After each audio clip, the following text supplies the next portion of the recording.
ഇപ്പോൾ നമ്മൾ B J പിയുടെ വിജയത്തിൻ്റെ ചേരുവ ഒക്കെ ചർച്ച ചെയ്യുന്നുണ്ട്. കഴിഞ്ഞ തെരഞ്ഞെടുപ്പിൽ, കഴിഞ്ഞ ലോക്സഭാ തെരഞ്ഞെടുപ്പിൽ തന്നെ ഉത്തർപ്രദേശിൽ തന്നെ, ഇപ്പോൾ നമ്മൾ ചർച്ച ചെയ്യുന്ന ഉത്തർപ്രദേശിൽ തന്നെ വർഗീയ കലാപം പിന്നീട് നിയമസഭാ തെരഞ്ഞെടുപ്പിന് ശേഷം ഉണ്ടായ സ്ഥലങ്ങളിലൊക്കെ ബി ജെ പി ആണ് തൂത്തുവാരിയത് എന്ന് നിരീക്ഷിക്കപ്പെട്ടിരുന്നു. അപ്പോൾ ബി ജെ പി ഇത്തരത്തിലുള്ള വർഗീയത എന്ന് പറയപ്പെടുന്ന ഒരു നിലപാട് അവർ എടുക്കുന്നുണ്ട് എന്ന് വ്യക്തമായിരിക്കെ അത് ആവർത്തിച്ചു കൊണ്ടിരിക്കുക, അതിനെതിരെ ഒരു കോൺട്രാസ്റ്റിംഗ് ഓൾട്ടർനേറ്റീവ് എന്ന നിലയ്ക്ക് തന്നെയാണോ മറ്റേ കോൺഗ്രസ് SP കമ്പയിൻ ഒക്കെ ഉണ്ടായത്? അത് തൊട്ട് മുമ്പുണ്ടായ ഒരു കൂടിച്ചേരൽ മാത്രമായി കലാശിച്ചില്ല. മാത്രമല്ല രാഹുൽ ഗാന്ധി ഒക്കെ ഗംഗാ യമുന സംഗമം എന്നതുപോലുള്ള പദപ്രയോഗങ്ങളിലൂടെ ഒരു തരം സന്ദേശമാണ് മതേതരനായ മനുഷ്യന് അവിടെ കൊടുത്തുകൊണ്ടിരുന്നത്?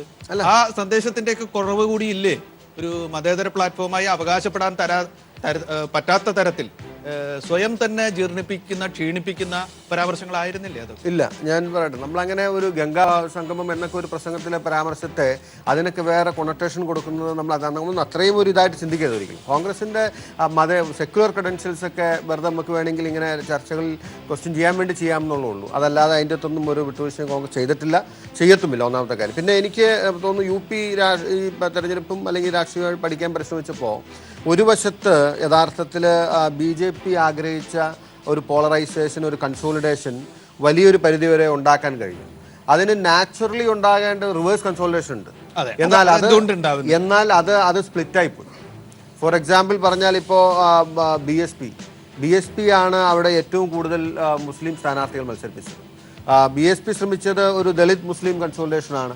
നാച്ചുറലി ഒരുപക്ഷെ BJP ഡിഫീറ്റ് ചെയ്യാൻ പറ്റുമായിരുന്നത് ഒരു യാദവ OBC ദളിത് മുസ്ലിം കൺസോളിഡേഷനാണ് BJPക്കെതിരെ നാച്ചുറലി ഉയർന്നു വരേണ്ടിയിരുന്നത്. അപ്പോൾ അതാണ് ഒരു മതേതര വോട്ട് ബേസ് ആയിട്ട് അവിടെ വരുമായിരുന്നത്. അതിൽ പക്ഷേ വ്യാപകമായ സ്പ്ലിറ്റ് ഉണ്ടായി. എന്നാൽ ഞാൻ ചോദിക്കട്ടെ, ഇത് ഏകദേശം ഇതേ സിറ്റുവേഷൻ പ്രിവെയിൽ ചെയ്ത ഇതേ സ്ട്രാറ്റജി, ഇതേ അപ്രോച്ച്, ഇതേ ആറ്റിറ്റ്യൂഡ് BJP എടുത്ത ബീഹാറിൽ സ്വാഭാവികമായിട്ടും ലല്ലു പ്രസാദും നിതീഷും ചരിത്രത്തിലേക്ക് പോയി. ഞാൻ പറഞ്ഞു വരുന്നത് അതുപോലെ ആ ഒരു മതേതര പ്ലാറ്റ്ഫോം കംപ്ലീറ്റ് ചെയ്യാൻ ചോദ്യം അതല്ല, എന്റെ ചോദ്യം അതല്ല. ഒരു പക്ഷെ ഞാൻ നിങ്ങളോട് തുടങ്ങി വെച്ചൊരു ചോദ്യം, താങ്കളുടെ പഴയ മുതിർന്ന നേതാവ് ശ്രീ ചെറിയാൻ ഫിലിപ്പും താങ്കളുടെ പഴയ നേതാവ് കൂടിയായിട്ടുള്ള ശ്രീ ഉഴവൂർ വിജയനും ഒരുപാട് ആൾക്കാരും അതുപോലെ തന്നെ ഇപ്പോൾ അന്തരീക്ഷത്തിൽ ഉയരുന്ന ദേശീയ മാധ്യമങ്ങളിലും എവിടെയൊക്കെ ഉയരുന്ന ഒരു പ്രധാനപ്പെട്ട ചോദ്യം, രാഹുൽ ഗാന്ധിയുടെ ലീഡർഷിപ്പ് ക്വസ്റ്റ്യൻ ചെയ്യപ്പെട്ടിരിക്കുന്നു. അതിൻ്റെ സാങ്ക്ടിറ്റി വല്ലാതെ ചോർന്നു പോയിരിക്കുന്നു. ഇനി ഒരു 2019 ഇലക്ഷനിൽ ആൾക്കാരെ തൻ്റെ ചുറ്റും കൊണ്ടുവരാൻ വേണ്ടിയുള്ള അദ്ദേഹത്തിൻ്റെ ഒരു എന്താ പറയുക മോറൽ പവർ തന്നെ അതില്ലാതായിരിക്കുന്നു. അതെങ്ങനെയാണ് കോൺഗ്രസ് രാഷ്ട്രീയത്തെ സ്വാധീനിക്കാൻ പോകുന്നത്? ഒരു ചോദ്യമാണ്. ആ ചോദ്യത്തിൽ താങ്കളോട് മറുപടി പറയാതിരിക്കാൻ പറ്റില്ല. ഞാനിപ്പോൾ എല്ലാ ബഹുമാനവും നിലനിർത്തി ബ്രിട്ടാസിനെ പോലെ മുതിർന്ന ഒരു മാധ്യമപ്രവർത്തകൻ, സ്വാഭാവികമായിട്ട് നമ്മുടെ രാജ്യത്ത് മുഴുവൻ കഴിഞ്ഞ ഒരുപക്ഷെ ഒരു രാഹുൽ ഗാന്ധി വന്ന നരേന്ദ്രമോദിയുടെ ആ ഒരു ദേശീയ രാഷ്ട്രീയത്തിലേക്കുള്ള പ്രവേശം മുതൽ എല്ലാ വശത്തു നിന്നും ശ്രമിച്ചിട്ടുള്ള ഒരേ കാര്യമാണ്. അത് നിങ്ങളിലും റിഫ്ലക്റ്റ് ചെയ്യുന്നതിൽ എനിക്ക് ദുഃഖമുണ്ട്. ഞാൻ പറയുന്നത് ഞാൻ പറഞ്ഞു വന്നത് രാഹുൽ ഗാന്ധിയെ ഇകഴ്ത്തി കാണിക്കുക എന്നുള്ള ഒരു അജണ്ടയായി സെറ്റ് ചെയ്തിരിക്കുകയാണ്. It is there. നിങ്ങൾ അംഗീകരിച്ചാലും അംഗീകരിച്ചില്ലെങ്കിലും അതുണ്ട്. ഞാൻ ശരിയാണ്, പാർട്ടിക്ക് പരാജയം ഉണ്ടായിട്ടുണ്ട്, ശരിയാണ്. സോണിയാഗാന്ധി ഇതുപോലെ അറ്റാക്ക് ചെയ്യപ്പെട്ടവർക്കല്ലേ ഞാൻ ഇനി പറയാൻ സമയം. നിങ്ങളത് പറഞ്ഞ നിലയ്ക്ക് എനിക്ക് പറയാൻ അവസരം തരണം. അതായത് കോൺഗ്രസ് ദുർബലപ്പെട്ടപ്പോഴെല്ലാം കോൺഗ്രസിൻ്റെ ലീഡർഷിപ്പിന് നേരെ ഇതേ കാര്യങ്ങൾ ഉണ്ടായിട്ടുണ്ട്. ഞാൻ ഓർക്കണല്ലോ, സോണിയാഗാന്ധി വന്നപ്പോൾ കോൺഗ്രസിലെ ഏറ്റവും പ്രബലരായ നേതാക്കന്മാർ വിട്ടുപോയി. പാർട്ടിയിൽ നിന്നും ഒരുപാട് മുതിർന്ന നേതാക്കന്മാർ അഭിപ്രായ വ്യത്യാസം പറഞ്ഞു. പാർട്ടി തെരഞ്ഞെടുപ്പുകളിൽ പരാജയപ്പെട്ടു. ഞാൻ ഇതേ മാധ്യമപ്രവർത്തകർ പറഞ്ഞ ഓർക്കണല്ലേ, ഒരു വിദേശി തുടങ്ങിയ കോൺഗ്രസിന് ഒരു വിദേശീയ തന്നെ ഇതിന് അന്ത്യം കുറിക്കും. പക്ഷേ കോൺഗ്രസിനെ കഴിഞ്ഞ 10 വർഷക്കാലം അധികാരത്തിലെത്താൻ പ്രാപ്തിയിൽ മടക്കി കൊണ്ടുവന്നത് ബഹുമാനിയായ സോണിയാഗാന്ധിയാണ്. വിജയിച്ചപ്പോൾ എല്ലാവരും അവർക്കൊപ്പമാണ്. കൊടുക്കാം. പക്ഷേ ഞാൻ പറഞ്ഞ രാഹുൽ ഗാന്ധിയുടെ കാര്യത്തിൽ യഥാർത്ഥത്തിൽ ഞാനിപ്പോൾ അദ്ദേഹത്തോട് ഒന്നിച്ച് പ്രവർത്തിക്കാൻ കിട്ടിയ അവസരം വെച്ചിട്ട് വിലയിരുത്തിയിട്ട് പറയാണ്, ഹി വാസ് വളരെ സ്ട്രെയിറ്റ് ആയിട്ടുള്ള, വളരെ ഹാർഡ് വർക്കിംഗ് ആയിട്ടുള്ള, വളരെ സിൻസിയർ ആയിട്ടുള്ള പൊളിറ്റീഷ്യനാണ്. പക്ഷെ ഒരുപക്ഷെ it may take some time. It may take some time. It may take some time. അതെ. അതാണോ ഷീല ദീക്ഷിത് പറഞ്ഞത്? അല്ല, അതല്ല. ഞാൻ പറഞ്ഞത് ഇത് അംഗീകരിക്കപ്പെടാൻ okay, it may take some more time. ഞാൻ രാഹുൽ ഗാന്ധിയുടെ ഒരു വിമർശകനല്ല. അല്ല, പക്ഷെ കോൺഗ്രസിന്റെ പ്രതാപകാലത്ത് ഇന്ദിരാഗാന്ധിയുടെയും രാജീവ് ഗാന്ധിയുടെയും കാലത്ത് അവരെ ബഹുമാനിച്ചിരുന്ന ഈ തൊട്ടടുത്ത സ്റ്റേഡിയത്തിൽ അവരെ സ്വാഗതം ചെയ്തുകൊണ്ട് പ്രസംഗിക്കാൻ പോലും ഭാഗ്യം ലഭിച്ചിട്ടുള്ള ആളാണ് ഞാൻ. അങ്ങനെ അവര് വളരെ ഇഷ്ടപ്പെട്ടിരുന്ന ആളെന്നല്ല. ഗതകാല സ്മരണകളാണ്. കോൺഗ്രസ് എന്ന് പറയുന്ന പ്രസ്ഥാനം ഇന്ന് പോകുന്ന അവസ്ഥ കാണുമ്പോൾ സത്യം പറഞ്ഞാൽ ഞാൻ ജീവിതം സമർപ്പിച്ച ഒരു പ്രസ്ഥാനം ഈ അവസ്ഥയിലാവുന്നത് വിഷമമുള്ളതുകൊണ്ടാണ് പറഞ്ഞത്. ആ പ്രസ്ഥാനം തിരിച്ചു വരത്തില്ലെന്ന് ഞാൻ പറയത്തില്ല. കാരണം കോൺഗ്രസിനെ സംബന്ധിച്ചോളം കോൺഗ്രസ് എല്ലാ സ്ഥലങ്ങളിലും വേറുള്ള അല്ലെങ്കിൽ മണ്ണുള്ള സ്ഥലമാണ്. അവിടെ വിത്തും വളവും കൊടുക്കാനുള്ള പ്രാപ്തി ഇവിടെ രാഹുൽ ഗാന്ധിക്കുള്ള ഒന്നാണ് പ്രശ്നം. ഇവിടെ ഇന്ദിരാഗാന്ധിയുടെ പ്രതാപകാലത്ത് എല്ലാവരും ഇന്ദിരാഗാന്ധി അല്ലാതെ വേറൊന്നുമില്ല തീരെ സമയത്തും ഇന്ദിരാഗാന്ധിയുടെ അഹങ്കാരം മൂത്തപ്പോൾ ഇന്ദിരാഗാന്ധിക്കെതിരെ ജയപ്രകാശ് നാരായണൻ മുദ്രാവാക്യം മുഴക്കി മഹാസഖ്യം എന്ന പേരിൽ എല്ലാവരും കൂടിയപ്പോൾ ഇന്ദിരാഗാന്ധി തെറിച്ചുപോയി. അതുകൊണ്ട് മോഡി അഹങ്കാരം കാണിച്ചാൽ മോഡിയും വീഴും. പക്ഷേ അതിനുവേണ്ടിയുള്ള രാഷ്ട്രീയ സ്ട്രാറ്റജിയാണ് വർഗീസ് ജോർജും അതുപോലെ ഉഴൂർ വിജയനൊക്കെ ഇവിടെ പറഞ്ഞത്. ആ സ്ട്രാറ്റജി എന്താണെന്ന് മനസ്സിലാക്കാതെ കോൺഗ്രസ് രാഹുൽ ഗാന്ധിയുടെ നേതൃത്വത്തിൽ മാത്രമാണ് കാര്യങ്ങൾ പോകുന്നതെങ്കിൽ പച്ചപിടിക്കാൻ പോകുന്നില്ല. കാരണം അക്ബർ മുതൽ ഔറംഗസീബ് വരെ എന്ന് പറഞ്ഞതുപോലെ ജവഹർലാൽ നെഹ്റു മുതൽ രാഹുൽ ഗാന്ധി വരെ എന്ന് പറയുന്ന ഒരു ദുരവസ്ഥയിലേക്കാണ് പോകുന്നത്. അത് മാറ്റിയെടുക്കണമെന്നുണ്ടെങ്കിൽ നേതാവ് എന്ന് പറഞ്ഞാൽ വംശീയത അടിസ്ഥാനത്തിലൊന്നും നിൽക്കില്ല. ആ കാലം പോയി. നെഹ്റു വംശീയത കാട്ടി കോൺഗ്രസിനെ കൊണ്ട് ഉയർത്താൻ പറ്റില്ല. ഇവിടെ ഉണ്ടാകേണ്ടത് BJP ഉയർത്തുന്ന നയങ്ങൾക്കെതിരായി ശക്തമായ നയപരമായ സമീപനങ്ങളിൽ യോജിപ്പുള്ള ഒരു ജനകീയ പ്രസ്ഥാനം. അതിൽ കോൺഗ്രസ് ഉണ്ടാകണം. കോൺഗ്രസ് നേതൃത്വത്തിൽ രാഹുൽ ഗാന്ധിയുടെ നേതൃത്വത്തിൽ എന്ന് പറഞ്ഞാൽ ബാക്കി കക്ഷികളെല്ലാം കിട്ടുന്ന തരത്തില്ല. ഇപ്പോൾ അഖിലേഷ് ഒരുമിച്ച് പോയത് അഖിലേഷ് പയ്യനായോണ്ടാണ്. മറ്റ് മുതിർന്ന രാഹുൽ ഗാന്ധിയെക്കാളും പൊളിറ്റിക്കൽ സ്ട്രാക്ചറുള്ള മുലായം സിംഗ് പോവില്ല.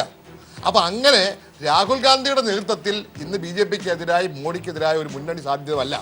അതേസമയം കോൺഗ്രസിൻ്റെ നേതൃത്വം, പാർട്ടിയുടെ നേതൃത്വം എന്ന് പറഞ്ഞാൽ പാർട്ടിക്ക് സ്റ്റാൾവാർസ് ഉണ്ടായിരുന്ന കാലമുണ്ട്. ചെറിയ ഒരു അവസരം കൊടുക്കുക. അതുകൊണ്ട് ഞാൻ പറയുന്നത് കോൺഗ്രസ് രക്ഷപ്പെടണമെന്നുണ്ടെങ്കിൽ കോൺഗ്രസും മറ്റ് കക്ഷികളും എല്ലാവരും കൊണ്ട് ചേർന്ന ഒരു വിശാല മഹാസഖ്യം ഉണ്ടായാൽ മാത്രമേ പറ്റുകയുള്ളൂ. അതുകൊണ്ട് രാഹുൽ ഗാന്ധിയെ മാത്രം ഉയർത്തിക്കാട്ടി നാളെ ദേശീയ രാഷ്ട്രീയത്തിൽ തിരിച്ചു വരാമെന്ന് കരുതാം. അത് വളരെ തെറ്റാണ്. കാരണം പറയട്ടെ, ഇപ്പോൾ മുതിർന്ന നേതാക്കന്മാർ രാഹുൽ ഗാന്ധി അംഗീകരിക്കില്ലെന്ന് പറഞ്ഞു. ഇപ്പോൾ ഒരുപക്ഷെ നിങ്ങൾ ഈ ചർച്ചയിൽ ഇവിടെ അംഗീകരിച്ചാലും ഒരുപക്ഷെ ബഹുമാനായ ശ്രീ സമ്പത്ത് MPക്ക് ഒരു പരിധിവരെ അറിയായിരിക്കും. അത് ബീഹാറിലെ സഖ്യത്തിന് രൂപം കൊടുക്കുന്നതിൽ ഏറ്റവും നിർണായകമായ പങ്ക് വഹിച്ചതും ഏറ്റവും ഹാർഡ് വർക്ക് ചെയ്തതും ഏറ്റവും സിൻസിയർ എഫേർട്ട് ഇട്ടതും രാഹുൽ ഗാന്ധിയാണ്. അതാ ഞാൻ നരേന്ദ്രമോദി വലിയ പ്രതാപശാലിയായി വന്നതിന് ശേഷം ഒരുപക്ഷെ ഇനിയിപ്പോൾ ബീഹാർ ചരിത്രമാണ്, ഇനി അത് പറഞ്ഞിട്ട് കാര്യമില്ല എന്നുള്ളത് നിങ്ങളുടെ വാദം ശരിയാണ്. പക്ഷേ ഞാൻ പറഞ്ഞ ആ ഒരു എഫേർട്ട് എടുക്കാതിരിക്കുക അല്ലെങ്കിൽ അത് ചെയ്യാതിരിക്കുകയോ ചെയ്യുന്നില്ല. ഈ പറഞ്ഞ മാതിരി രാഹുൽ ഗാന്ധി അംഗീകരിക്കുന്നില്ല എന്ന നിലയിലുള്ള പരാമർശത്തോടെ എനിക്ക് യോജിപ്പില്ല.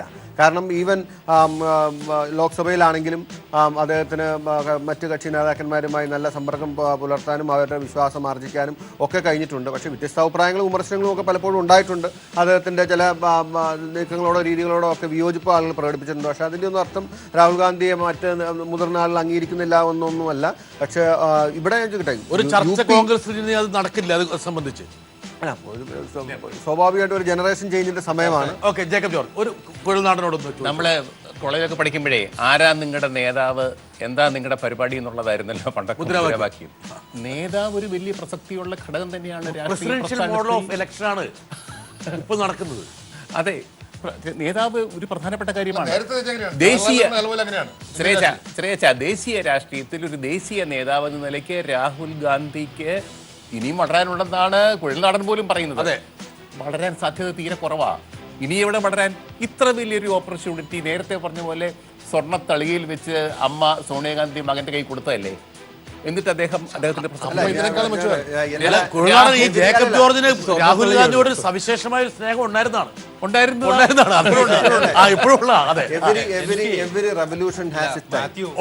ടൈമിംഗ് എന്ന് പറയുന്നത് അതിനുള്ള ഒരു അന്തരീക്ഷം ഒരുങ്ങി വരുമ്പോഴാണ് ഒരു ലീഡർഷിപ്പിന് ഇത് ചെയ്യാൻ പറ്റുള്ളൂ. അതെല്ലാം ഞാൻ പറഞ്ഞു. അല്ല ബ്രിട്ടാസ്, എനിക്ക് മാത്യു പറയുമ്പോ ഇത് തന്നെയാണ് BJPയുടെ കോൺഫിഡൻസ്. ഞാൻ തമാശ പറയുന്നതല്ല. ഇപ്പോൾ രാഹുൽ ഗാന്ധിയെ മാറ്റില്ല എന്ന് പറയുന്ന കുഴൽനാടനും കോൺഗ്രസുമാണ്. കാരണം ഇന്നത്തെ ഇപ്പോൾ ബിട്ടാസ് പറഞ്ഞതാണ്, ഇന്ന് ഇന്ത്യൻ ഇലക്ഷൻ നയിക്കുന്നത് സ്റ്റാൽവാർട്സാണ്. അങ്ങനെ ഒരു പൊളിറ്റിക്കൽ ഫിഗർ ഇല്ലാതെ പ്രതിപക്ഷത്തിനെ നയിക്കാൻ ഇപ്പോൾ BJPയിൽ ഇപ്പോൾ നരേന്ദ്രമോദിയുടെ ഇന്ത്യയിൽ നിന്ന് ഈ ഇലക്ഷൻ കൂടി കഴിയുമ്പോഴത്തേക്കും അയാളുടെ ഇമേജ് എത്രത്തോളം വർദ്ധിക്കാൻ പോകുന്നു. നമുക്ക് തിരിച്ചു വരാം മാത്യു. അതായത് രാഹുൽ ഗാന്ധിനെ ബിലിറ്ററി ചെയ്യാൻ വേണ്ടിയല്ല പറയുന്നത് നമ്മൾ സ്വാഭാവികമായിട്ടും.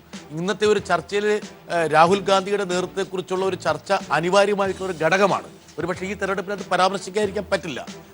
വളരെ സന്തോഷവാനായ ഒരാൾ നമ്മോടൊപ്പം കൊച്ചി സ്റ്റുഡിയോയിൽ ചേരുന്നുണ്ട്. എൻ്റെ വളരെ അടുത്ത കോഴിക്കോട് സ്റ്റുഡിയോയിൽ എൻ്റെ വളരെ അടുത്ത സുഹൃത്ത് ശ്രീ ശ്രീരംപിള്ള. ശ്രീരംപിള്ള, സന്തോഷം, അഭിനന്ദനം, ആശംസകൾ. യുപിയിലേക്കാണോ ഡൽഹിയിലേക്കാണോ ഇനി അടുത്ത യാത്ര?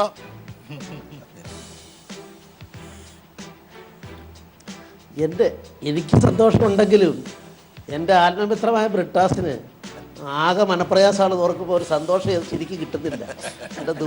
എൻ്റെ സുഹൃത്തിനെ ഓർത്താൽ എനിക്ക് വിഷമം. ഒരു സന്തോഷം കുറവില്ല. എൻ്റെ മോൻ കണ്ടില്ലേ? മറ്റൊരു ചെറിയ ഒരു സന്തോഷക്കുറവില്ല. സന്തോഷം കൊണ്ടിരിക്കാൻ വയ്യ. എനിക്ക് സന്തോഷമില്ല, ദുഃഖമില്ല. അതെ, ചെറിയാൻ ഫിലിപ്പിന് നിസ്സംഗതയാണ്. എ കെ ബാലൻ പറഞ്ഞതുപോലെ നമുക്കൊക്കെ ഒന്നിച്ച് കൂടാം.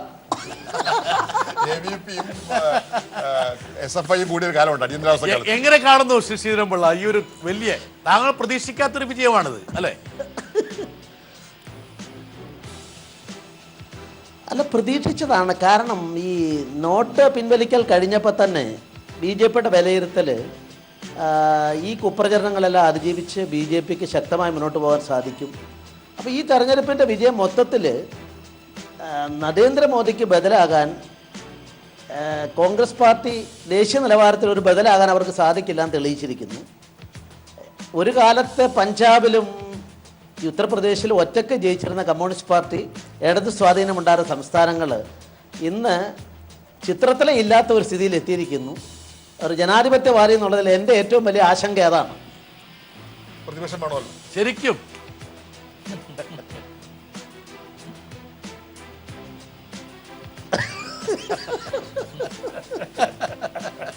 പ്രതിപക്ഷമില്ലാത്ത എൻ്റെ ദുഃഖമാണ്.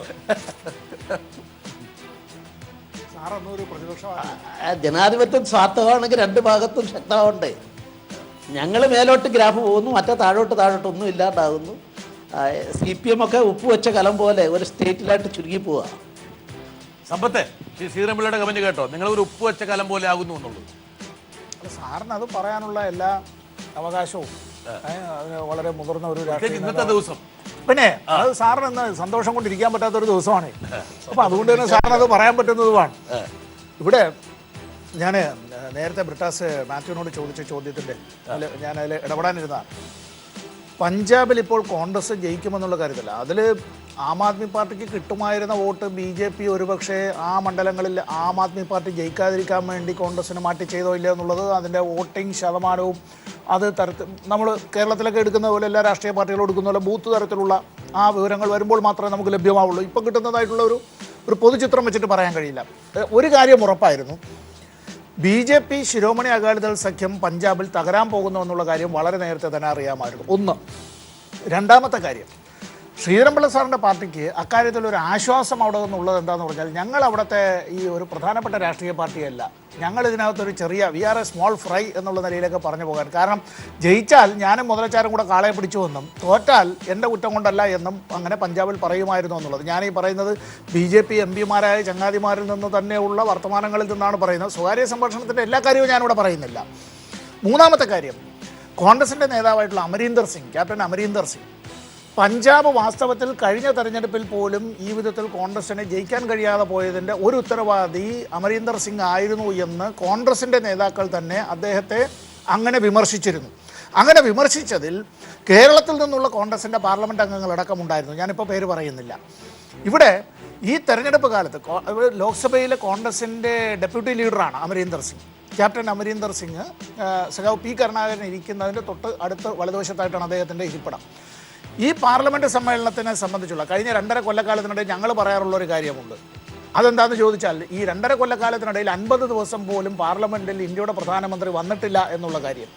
അദ്ദേഹം വന്ന് അവിടെ പാർലമെൻറ്റിനെ അഭിസംബോധന ചെയ്ത് പറയേണ്ട കാര്യങ്ങൾ പറഞ്ഞിട്ടില്ല എന്നുള്ള. അമരീന്ദർ സിംഗിനെ സംബന്ധിച്ച് ഞങ്ങൾ പോലും കുറ്റപ്പെടുത്തി പറഞ്ഞിട്ടുള്ളത് ഇദ്ദേഹം പാർലമെൻറ്റിലേ വരാറില്ല എന്നുള്ളതായിരുന്നു. ഏറ്റവും ഹാജർ നിലവാരം കുറഞ്ഞൊരു പാർലമെൻറ്റ് അംഗം ക്യാപ്റ്റൻ അമരീന്ദർ സിംഗ് ആയിരുന്നു. പക്ഷെ ഒരു കാര്യത്തിൽ പഞ്ചാബിലെ ഈ തെരഞ്ഞെടുപ്പിൽ കോൺഗ്രസിന് തിരിച്ചധികാരം കൈയാളുന്നതിലേക്ക് കൊണ്ടെത്തിച്ചതിൽ ക്യാപ്റ്റൻ തന്നെയായിരുന്നു അതിൻ്റെ മുൻനിരയിൽ നിന്നത്. ജനങ്ങളെ അണിനിരത്തിയും ആ വിധത്തിൽ അവിടുത്തെ സർക്കാരിൻ്റെ അഴിമതിക്കെതിരായിട്ടുള്ള വലിയ പോരാട്ടം നടത്തിക്കൊണ്ട് അവിടെ ശിരോമണി അകാലിദൾ BJP ഗവൺമെൻറ്റിൽ ഒരേ കുടുംബത്തിൽ നിന്ന് വിവിധ സ്ഥാനങ്ങളിൽ ക്യാബിനറ്റ് മന്ത്രിമാരും ക്യാബിനറ്റ് റാങ്കുള്ളവരുമായി 14 പേരാണ് ഉണ്ടായിരുന്നത്. 14 പേർ. നേരത്തെ സമാജ്വാദി പാർട്ടിയുമായി ബന്ധപ്പെട്ട ഒരു കാര്യത്തിനെ സംബന്ധിച്ച് നേരത്തെ ചേട്ടൻ 27 പേര് മത്സരിച്ചാണ് 27 പേര് മത്സരിച്ചത്. 14 പേര് ക്യാബിനറ്റ് റാങ്ക് മന്ത്രിമാർ, മുഖ്യമന്ത്രി, ഡെപ്യൂട്ടി മുഖ്യമന്ത്രി, മന്ത്രിമാർ, ക്യാബിനറ്റ് റാങ്ക് 14 പേര് ഒരു ചെറിയ സംസ്ഥാനത്ത്. ഇതായിരുന്നു രണ്ടാമത്തെ ഒരു കാര്യം, വളരെ ഗുരുതരമായ ഒരു കാര്യം. നമ്മൾ എല്ലാ രാഷ്ട്രീയക്കാരും ആലോചിക്കേണ്ട കാര്യം. നമ്മുടെ നാട്ടിൽ ഈ പലപ്പോഴും വന്നിട്ട് ഈ മദ്യത്തിൻ്റെ ഉപഭോഗത്തെ സംബന്ധിച്ച് പിന്നെ ഈ 4 സ്റ്റാർ ഹോട്ടലുകളെ സംബന്ധിച്ചൊക്കെ ഉള്ള ഒരുപാട് തർക്കങ്ങളും കാര്യങ്ങളും എല്ലാം നടക്കുന്നുണ്ടല്ലോ. ഈ ഇന്ത്യയിൽ ആദ്യമായി പാകിസ്ഥാനിൽ നിന്ന് പടർന്നു വന്ന ഒരു രോഗം മയക്കുമരുന്ന് കച്ചവടവുമായി ബന്ധപ്പെട്ട് രാഷ്ട്രീയ തലപ്പത്തുള്ളവരും അങ്ങനെ പോലീസിനെ അടക്കം ദുരുപയോഗം ചെയ്തുകൊണ്ട് മയക്കുമരുന്ന് കച്ചവടം, നൂറുകണക്കിന് കോടിക്കണക്കിന് രൂപയുടെ മയക്കുമരുന്ന് വ്യാപാരമാണ് ആ വിധത്തിൽ പഞ്ചാബിൻ്റെ അതിർത്തിയിൽ കൂടി നടന്നു പോയിക്കൊണ്ടിരുന്നത്. ഇതിപ്പോൾ ഞാൻ പറഞ്ഞതിൻ്റെ മറ്റൊരു കാര്യം, ഗോവയിലെ തെരഞ്ഞെടുപ്പ് നെക്കന്നെക്കായി ഇവിടെ ഇപ്പോൾ അവിടുത്തെ മുഖ്യമന്ത്രി തന്നെ പരാജയപ്പെടുമെന്നുള്ള നിലയിലേക്കുള്ളത്. നേരത്തെ പരീക്കർ ആയിരുന്നു മുഖ്യമന്ത്രി. ഗോവ ഇലക്ഷൻ കമ്മീഷന്റെ സൈറ്റ് പ്രകാരം ഗോവയിൽ കോൺഗ്രസിന് 12 സീറ്റ്, BJPക്ക് 7 സീറ്റ്, മറ്റുള്ളവർ 4 സീറ്റാണ്. ഇതാണ് ഇലക്ഷൻ കമ്മീഷൻ. അവിടെ വന്നൊരു കാര്യമുണ്ട്. ഒരു ചെറിയ സംസ്ഥാനം, ആ ചെറിയ സംസ്ഥാനം നിലനിൽക്കുന്നത് ടൂറിസം മേഖലയുമായി ബന്ധപ്പെട്ടാണ്. അവിടെ ഈ ചെറിയ ഇതുണ്ടല്ലോ, നമ്മുടെ ഡാബ തട്ടുകടകൾ, റെസ്റ്റോറൻറ്റുകളോടൊപ്പം ലൈസൻസ് ഉള്ള അത്തരത്തിലുള്ള ഈ ഫോറിൻ ലിക്വർ ഷോപ്സും മറ്റു കാര്യങ്ങളും 12,000 എണ്ണമാണ്. ആ 12,000 എണ്ണവുമായി ബന്ധപ്പെട്ട് ജീവിക്കുന്ന കുടുംബങ്ങളുടെ എണ്ണം 1.25 ലക്ഷമാണ്. ഈ കഴിഞ്ഞ തെരഞ്ഞെടുപ്പ് കാലത്ത് അവിടുത്തെ ഗവൺമെന്റിനെതിരായി ഏറ്റവും വലിയ വിമർശനങ്ങൾ ജനങ്ങളിൽ നിന്നുണ്ടായത് ടൂറിസം മേഖല തകർത്തടിക്കുന്നു എന്നുള്ളതാണ്. ഒരുപക്ഷെ ചർച്ചയ്ക്കിടയിൽ ചന്ദ്രശേഖർ ഒന്ന് നമുക്ക് എല്ലാ സംസ്ഥാനങ്ങളിലേക്ക് പോകണം. ശ്രീധരൻപിള്ള നമുക്ക് വേണ്ടി വെയിറ്റ് ചെയ്യാണ്. ഒന്ന് പെട്ടെന്ന് വേണമെങ്കിൽ ഒന്ന് താങ്കൾക്ക് വേണമെങ്കിൽ എല്ലാ സ്റ്റേറ്റിലേക്ക് പോകാം. ഇത് ഇലക്ഷൻ കമ്മീഷന്റെ സൈറ്റാണ്. അതായത് ഞങ്ങളുടെ കണക്കിന് അപ്പുറത്ത് ഇലക്ഷൻ കമ്മീഷൻ, ഞങ്ങളുടെ കണക്ക് പ്രകാരം BJP 310 എത്തിയിരിക്കുന്നു. പക്ഷേ ഇലക്ഷൻ കമ്മീഷന്റെ സൈറ്റ് പ്രകാരം നോക്കട്ടെ. പക്ഷെ ഇത് മണിപ്പൂരിന്റെ ആണ് ഇപ്പൊ വെച്ചിരിക്കുന്നത്. ഇത് ഒന്ന് ഉത്തർപ്രദേശ് എടുത്താൽ നമുക്ക് അതിലേക്ക് പോയിട്ട് വരാം. ഉത്തർപ്രദേശ് ഇലക്ഷൻ കമ്മീഷന്റെ കണക്ക് പ്രകാരം 397 സീറ്റിലെ ലീഡ് നില വന്നു. 403 വന്നിരിക്കുന്നു. ഇതാ നോക്കൂ, 403. അത് ഇതില് അപ്ഡേറ്റ് ചെയ്യുന്നു. 403 വന്നിരിക്കുന്നു. BJP 296 സീറ്റിൽ മുന്നിട്ട് നിൽക്കുന്നു. ഒന്നും ഡിക്ലെയർ ചെയ്തിട്ടില്ല ഇതനുസരിച്ച്. അതുപോലെ തന്നെ SP 73, BSP 28, മറ്റുള്ളവർ 6. ഇങ്ങനെയാണ് UP. പഞ്ചാബ് കോൺഗ്രസ് 66 സീറ്റ്, 117 സീറ്റിന്റെയും ലീഡ് നില വന്നിരിക്കുന്നു. കോൺഗ്രസ് 66, ശിരോമണി അകാലിദൾ 26, ആം ആദ്മി പാർട്ടി തൊട്ടു താഴെ 22 സീറ്റിൽ മുന്നിട്ട് നിൽക്കുന്നു. മറ്റുള്ളവരാണ് ഒരു വാചകം, അതായത് ഈ ആം ആദ്മി പാർട്ടിയുടെ ഒരു ദേശീയ രാഷ്ട്രീയ പാർട്ടിയായിട്ടുള്ള ഉരുത്തിരിയിൽ ഇവിടെ അസ്തമിച്ചിരിക്കുന്നു. ഡൽഹിക്ക് പുറത്ത് ഒരു അത്ഭുതം ഒരുപക്ഷെ ഒരു പുതിയ ഒരു താരോദയമായിട്ട് മാറുമെന്നുള്ള പ്രവചനങ്ങളെ അവിടെ അസാധ്യമായി. സേതലവി തൊപ്പി ഊരാൻ സമയമായിട്ടുണ്ടോ കേട്ടോ? ഇപ്പൊ പറഞ്ഞ മയക്കുമരുന്ന് ഇഷ്യൂ ആയിട്ടാണ് സമയം കിട്ടിയിട്ടില്ല. പറയാം. ഓക്കെ, അടുത്തതിലേക്ക് പോകുന്നു. നമ്മൾ ഉത്തരാഖണ്ഡിലാണ് ഒരുപക്ഷെ 70 സീറ്റിന്റെയും എല്ലാ പ്രവചനങ്ങളെയും അസ്ഥിരപ്പെടുത്തിക്കൊണ്ട് BJPയുടെ ഒരു സ്വീപ്പ്. എനിക്കൊന്ന് 54 സീറ്റ് UPയുടെ തന്നെ ഒരു പഴയ UPയുടെ ഭാഗമാണ്. UPയെ പോലെ തന്നെ ചിന്തിച്ചതാണ്. UPയെ പോലെ ചിന്തിച്ചിരിക്കുന്നു. അടുത്ത കോൺഗ്രസ് 14 സീറ്റ്, മറ്റുള്ളവർ 3. മണിപ്പൂര് 39 സീറ്റിന്റെ ട്രെൻഡേ വന്നിട്ടുള്ളൂ 60-ൽ. അതിൽ 15 കോൺഗ്രസിന്, 14 BJP, മറ്റുള്ളവർ 10. അതാണ് മറ്റുള്ളവർ ഒരുപാടുള്ള ഒരു സംസ്ഥാനം കൂടിയാണ്. ഇനി തെരഞ്ഞെടുപ്പിന് ശേഷമുള്ള തെരഞ്ഞെടുപ്പായിരിക്കും അവിടുത്തെ ഏറ്റവും ആരുടെ കയ്യിലാണ് പൈസ കൂടുതലുള്ളത്? പലതരം വിജയൻ. അവിടുത്തെ മുഖ്യമന്ത്രി ഗോവ ഒരു 4ാം ഊഴത്തിന് വേണ്ടി അദ്ദേഹം ഉറപ്പ് ഇപ്പോൾ തന്നെ ചില ദേശീയ മാധ്യമങ്ങളിൽ അദ്ദേഹം പറഞ്ഞിട്ടുണ്ട്. 4ാം ഊഴം അദ്ദേഹം തുടരുമെന്ന്. അല്ലെ, ഗോപി സിംഗ് ഏറ്റവും വളരെ പവർഫുൾ ആണ്, വളരെ പോപ്പുലറും ആണ്. കേന്ദ്ര ഭരണകക്ഷിയുണ്ട്. അല്ല, അത് പക്ഷെ മണിപ്പൂരിന്റെ ഒരു വ്യത്യസ്തമായ ഒരു സാഹചര്യമാണ്. ഇതൊക്കെ തന്നെയായിരുന്നു മറ്റു സ്ഥലങ്ങളിലും അങ്ങേയറ്റം പറഞ്ഞ BJPയുടെ ഒരു വളർച്ച അവിടെ കാണാതിരിക്കാൻ കഴിയും. BJP മണിപ്പൂരിൽ ഉണ്ടായിരുന്നില്ല. അവിടെയാണ് BJP ഒരു ഭരണകക്ഷിയായി ഉയർത്തിയത്. ആസാം മാതൃകയിൽ വരികയാണ്. അതായത് ഗോവയിലാണ് ഒരുപക്ഷെ BJPക്ക് ഒരു ചെറിയൊരു അപ്സെറ്റ് എന്ന് പറയാവുന്നത്. BJP സുനിശ്ചിതമായിട്ട് വിജയം പ്രതീക്ഷിച്ചിരുന്നതാണ്. പക്ഷേ കോൺഗ്രസ് ശ്രീധരൻപിള്ള 12-ഉം BJP 7-ഉം. ശ്രീധരൻപിള്ള ഇതൊക്കെയാണ് നമ്മുടെ കണക്കുകൾ. ഇപ്പോ ഇൻട്രസ്റ്റിംഗ് ആയിട്ടുള്ള ഒരു കണക്ക് വന്നിരിക്കുന്നത് ഉത്തർപ്രദേശിലെ ശതമാന കണക്ക് ഇതുവരെ വന്ന ഈ 397 ട്രെൻഡ് വെച്ച് ഉത്തർപ്രദേശിലെ ശതമാന കണക്ക് വന്നിട്ടുണ്ട്. ശ്രീധരൻപിള്ള, താങ്കളോടാണ് ഞാൻ ചോദിക്കുന്നത്. BJP 39.9, 40% എന്ന് പറയാം, 40% സീറ്റാണ് ഇപ്പോ നേടിയിരിക്കുന്നത്. 40% വോട്ട്, 40% വോട്ട്, 40% വോട്ടാണ് നേടിയിരിക്കുന്നത്. SP 22, BSP 22, Congress 6%. ഇങ്ങനെയാണ് ഒരു കമന്റ്. ശതമാനമാണെങ്കിൽ പോലും ഒരു പക്ഷേ ഇത് വളരെ വളരെ സബ്സ്റ്റാൻറ്റീവായിട്ട് വളരെ പ്രധാനപ്പെട്ടാണ്. ഇത് ലോകസഭയിൽ ഇത് 42 പക്ഷേ 39-40 എത്തി. പക്ഷേ അത്ര മോശമല്ല, എങ്കിലും അതേക്കാൾ കുറഞ്ഞുവെങ്കിൽ പോലും ഇത് ഭയങ്കര ക്രെഡിബിൾ ആയിട്ടുള്ള ഒരു പെർഫോമൻസ്. ഒരു ത്രികോണ മത്സരം നടക്കുമ്പോൾ ലോക്സഭാ തെരഞ്ഞെടുപ്പിലെ വോട്ടിംഗ് ഷെയർ ഏതാണ്ട് നിലനിർത്തിയെന്നാണ്. മാത്രമല്ല ഇനി വരാനുണ്ട് കുറച്ചും കൂടി. അതായത് കോൺഗ്രസ് 7.5-8% ഉണ്ടായിരുന്നു അല്ലേ മാത്യു? 7.5 അല്ലേ? അതിപ്പോ 6. അത് 6 ആയത് കുറഞ്ഞിരിക്കണം. ആ കെമിസ്ട്രി വർക്ക് ചെയ്തിട്ടില്ല. ആക്ച്വലി കെമിസ്ട്രി വർക്ക് ചെയ്തിട്ടില്ല. ശ്രീധരൻപിള്ള, എല്ലാ ചിത്രവും UP യിൽ നിന്ന് വ്യക്തമായിരിക്കും. താങ്കൾ എങ്ങനെ കാണുന്നതിനെ?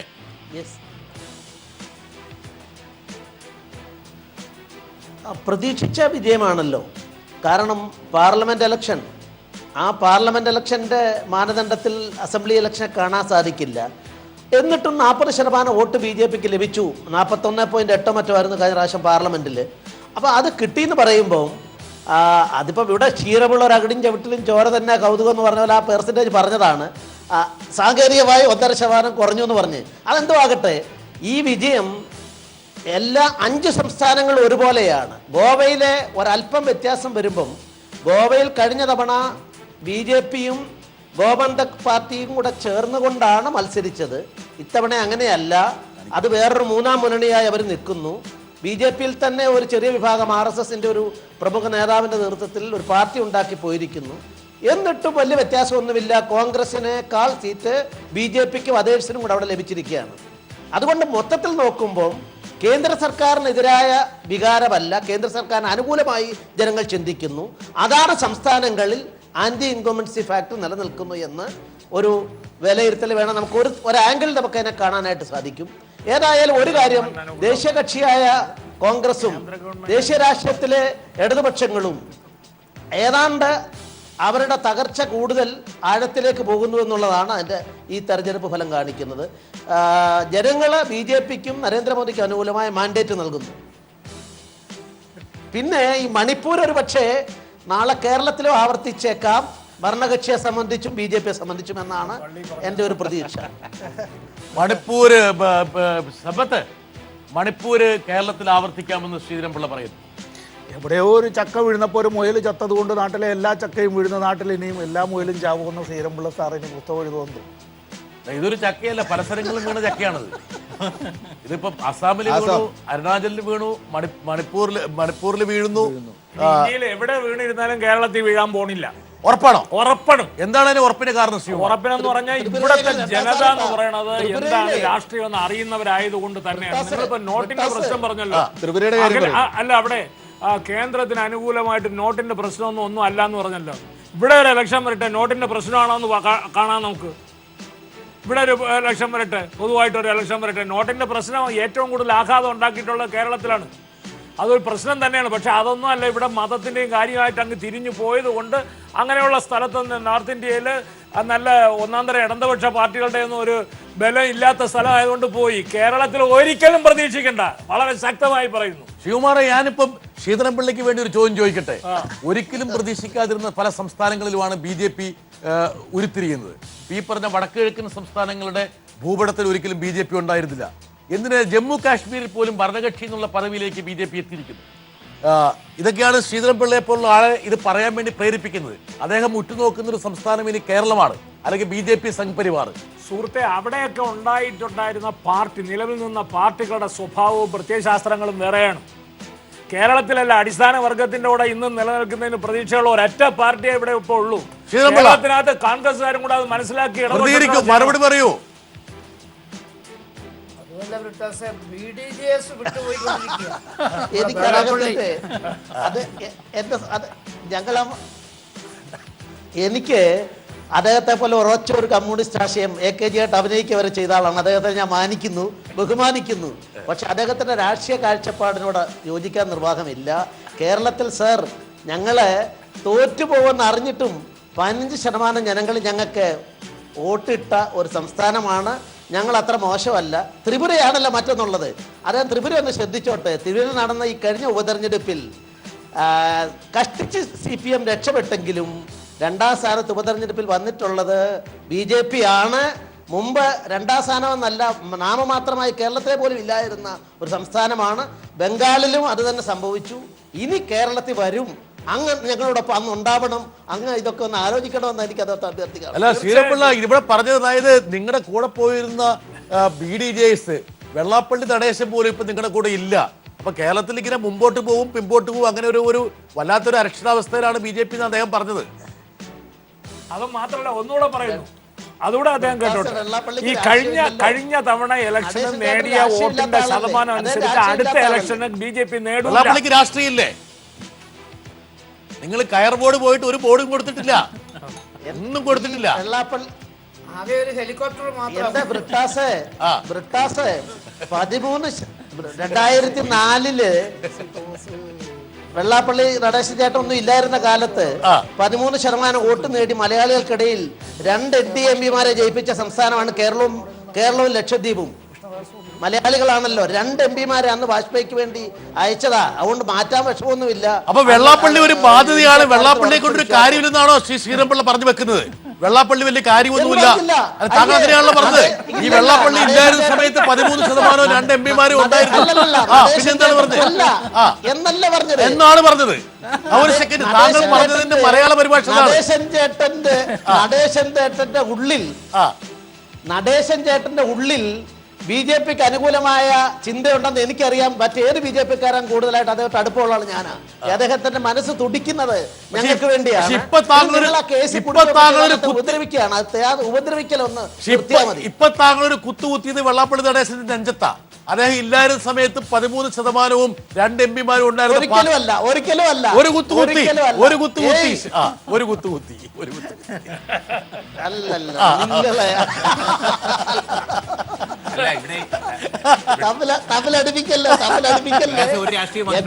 ഞാൻ ഏറ്റവും ബഹുമാനിക്കുന്ന ആളാണ് വെള്ളാപ്പള്ളി നടേശൻ.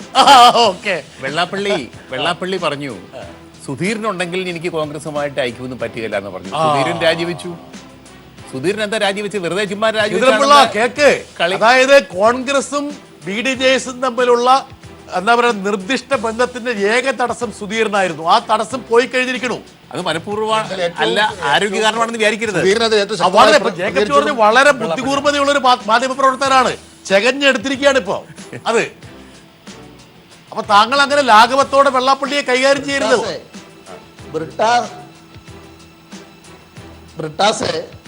ബ്രിട്ടാസ് എന്നെ എങ്ങനെ സ്നേഹിക്കുന്നോ അതുപോലെ വെള്ളാപ്പള്ളി നടേശൻ ചേട്ടൻ എൻ്റെ ഏറ്റവും ഇന്റിമേറ്റ് ആയ ആളാണ്. ഭയങ്കര പ്രയോഗം ഇപ്പൊ നടത്തിയേക്കുന്നത്. എനിക്കിപ്പം ശ്രീധരപ്പള്ളിയോട് സ്നേഹമില്ലാതെ പറയാൻ പറ്റാത്ത. പട്ടാളക്കാരെ ഉള്ള 10 പേരെ പിൻവലിക്കാവോ? 10 പേരല്ലേ കൊടുത്തില്ല? വളരെ പ്രധാനപ്പെട്ട ഒരു ചോദ്യം, ശ്രീ ഒഴുകൂർ വിജയന്റെ ഒരു ചോദ്യമാണ്. അതായത് വെള്ളാപ്പള്ളിക്ക് കൊടുത്ത പട്ടാളക്കാരെ ധൈര്യം കൊണ്ട് പിൻവലിക്കാവോ? ഹെലികോപ്റ്റർ നിങ്ങൾ തിരിച്ചു മേടിച്ചു. ഹെലികോപ്റ്റർ തിരിച്ചു കൊണ്ടുപോയി. ആ പട്ടാളക്കാരെ കൂടെ ഇതിപ്പോ പുള്ളി മൂത്രം ഒഴിക്കാൻ കയറുന്നിടത്തും 10 പട്ടാളക്കാർ. സാറ് പറ, സാറിനെ വലിയ ഇത്രയും വിരോധമാണ് എനിക്ക് ഇപ്പോഴാണ് അറിഞ്ഞത്. അല്ല ശ്രീ ശ്രീരംപിള്ള, ഇതിനിടയിലും താങ്കൾ പറഞ്ഞു വന്നപ്പോൾ ശ്രീ വെള്ളാപ്പള്ളി നടേശന്റെ താങ്കൾക്ക് വളരെ ഇഷ്ടമുള്ള ആളാണ് ശ്രീ വെള്ളാപ്പള്ളി നടേശൻ. പക്ഷേ ശ്രീ വെള്ളാപ്പള്ളി നടേശൻ പരസ്യമായി പറഞ്ഞ ചില കാര്യങ്ങളുണ്ട്. അതിൽ ഒന്ന്, കോൺഗ്രസുമായി ബന്ധം ഉണ്ടാക്കുന്നതിൽ BDJസിനുള്ള ഏക തടസ്സം VM സുധീരനാണ്. 2, BJPയുമായിട്ടുള്ള തന്റെ ബന്ധം അത്ര സൗഹൃദപരമല്ല. പറഞ്ഞ വാക്കുകളൊന്നും BJP പാലിച്ചിട്ടില്ല. പല വാഗ്ദാനങ്ങളും നടപ്പിലാക്കിയിട്ടില്ല. അതുകൊണ്ട് തന്നെ ഞങ്ങൾക്ക് ഒരുപാട് പരാതികളുണ്ട്. ഈ 3-4 സ്റ്റേറ്റ്മെന്റ്സ് അദ്ദേഹം പരസ്യമായി പറഞ്ഞതാണ്. അപ്പം സ്വാഭാവികമായിട്ടും ഈ പരസ്യമായി പറഞ്ഞ ഈ പ്രസ്താവനകളോട് താങ്കൾക്ക് വേണമെങ്കിൽ പരസ്യമായി പ്രതികരിക്കാവുന്നതാണ്. വെള്ളാപ്പള്ളി ആഞ്ഞടിച്ചത് ഉമ്മൻചാണ്ടിക്ക് വേണ്ടിയാണ്. ബ്രിട്ടാസ്, ആ ചോദ്യം അഡ്രസ്സ് തെറ്റിപ്പോയി. ആ ചോദ്യം കുമ്മനം രാജശേഖരൻ എന്ന് പറഞ്ഞ അയച്ചെങ്കിലേ ഉത്തരം കിട്ടുള്ളൂ. എനിക്ക് ശ്രീ കുമ്മനം രാജശേഖരനേക്കാളും കൂടുതൽ ഇഷ്ടമുള്ളത് ശ്രീധരൻപിള്ള ആയതുകൊണ്ടാണ് ഞാൻ നിങ്ങളോട് ചോദിച്ചത്. ആ ഒരു സ്വാതന്ത്ര്യം എടുത്തുകൊണ്ടാണ്. താങ്കൾക്ക് മറുപടി പറയാൻ പറ്റില്ല, പക്ഷെ ഇവിടെ മറുപടി പറയേണ്ട ഒരാളുണ്ട്. ഇവിടെ മറുപടി പറയേണ്ട ഒരാളുണ്ട്, മാത്യു കുഴൽനാടൻ. VM സുധീരന്റെ തിരോധാരം എന്ന് പറയാൻ പറ്റില്ല, കാരണം പിൻവാങ്ങൽ, അതല്ലെങ്കിൽ ബുദ്ധിപൂർവമായ രാജി എന്നാണ് ഒഴിവൂർ പറഞ്ഞത്. ടൈംലി, അതായത് അവിടെ രാഹുൽ ഗാന്ധിക്ക് ചൂട് പിഴയ്ക്കുന്നതുകൊണ്ട് മുൻകൂട്ടി കണ്ടുകൊണ്ട് ഏതൊരു വലിയ സെഫോളജിസ്റ്റിനേക്കാളും വലിയൊരു സെഫോളജി വിദഗ്ധനായിട്ടുള്ള VM സുധീരൻ പിൻവാങ്ങി എന്നാണ് പറഞ്ഞത്. പക്ഷേ ഇത് സാധ്യതകളല്ലേ കേരളത്തിൽ? ഈ മൊമെന്റിൽ ഇതൊക്കെ വളരെ റിലവൻ്റ് ആയിട്ടുള്ള ഒരു ഡിസ്കഷൻ ആയിട്ട് എനിക്ക് തോന്നുന്നത്. ഏതെങ്കിലും ഒരു സ്റ്റേറ്റ്മെന്റ് പറഞ്ഞതിന്റെ പേരിൽ ഇനിയിപ്പോൾ നാളെ ഇനിയിപ്പോൾ ഇങ്ങനെ സംഭവിക്കുമോ, അതിനൊക്കെ ഒത്തിരി സാഹചര്യങ്ങൾ ഉണ്ടാവേണ്ടി. വ്യക്തമായിട്ടറിയാം. അങ്ങനെ നമ്മൾ എഴുതി തള്ളരുത്. നല്ലൊരു രാഷ്ട്രീയ നീക്കത്തിന്റെ ഭാഗമാണത്.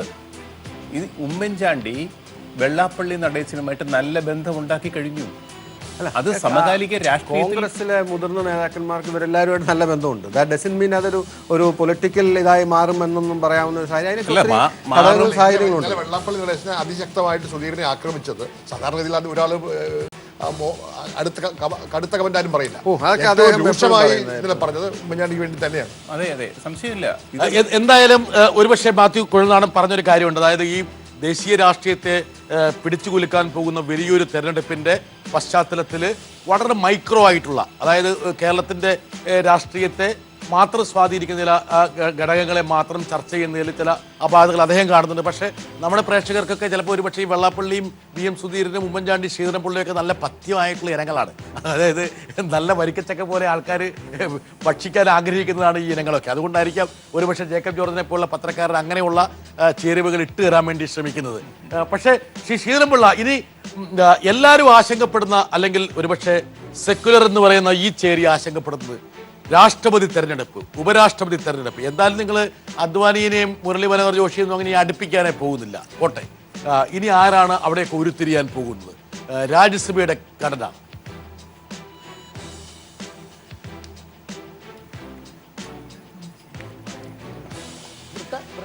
ഈ തെരഞ്ഞെടുപ്പിലെ ഏറ്റവും വലിയ നേട്ടം അതാണ്. രാജ്യസഭയിൽ സേഫായി നരേന്ദ്രമോദി സർക്കാരിന് മാറാൻ സാധിക്കുന്നു.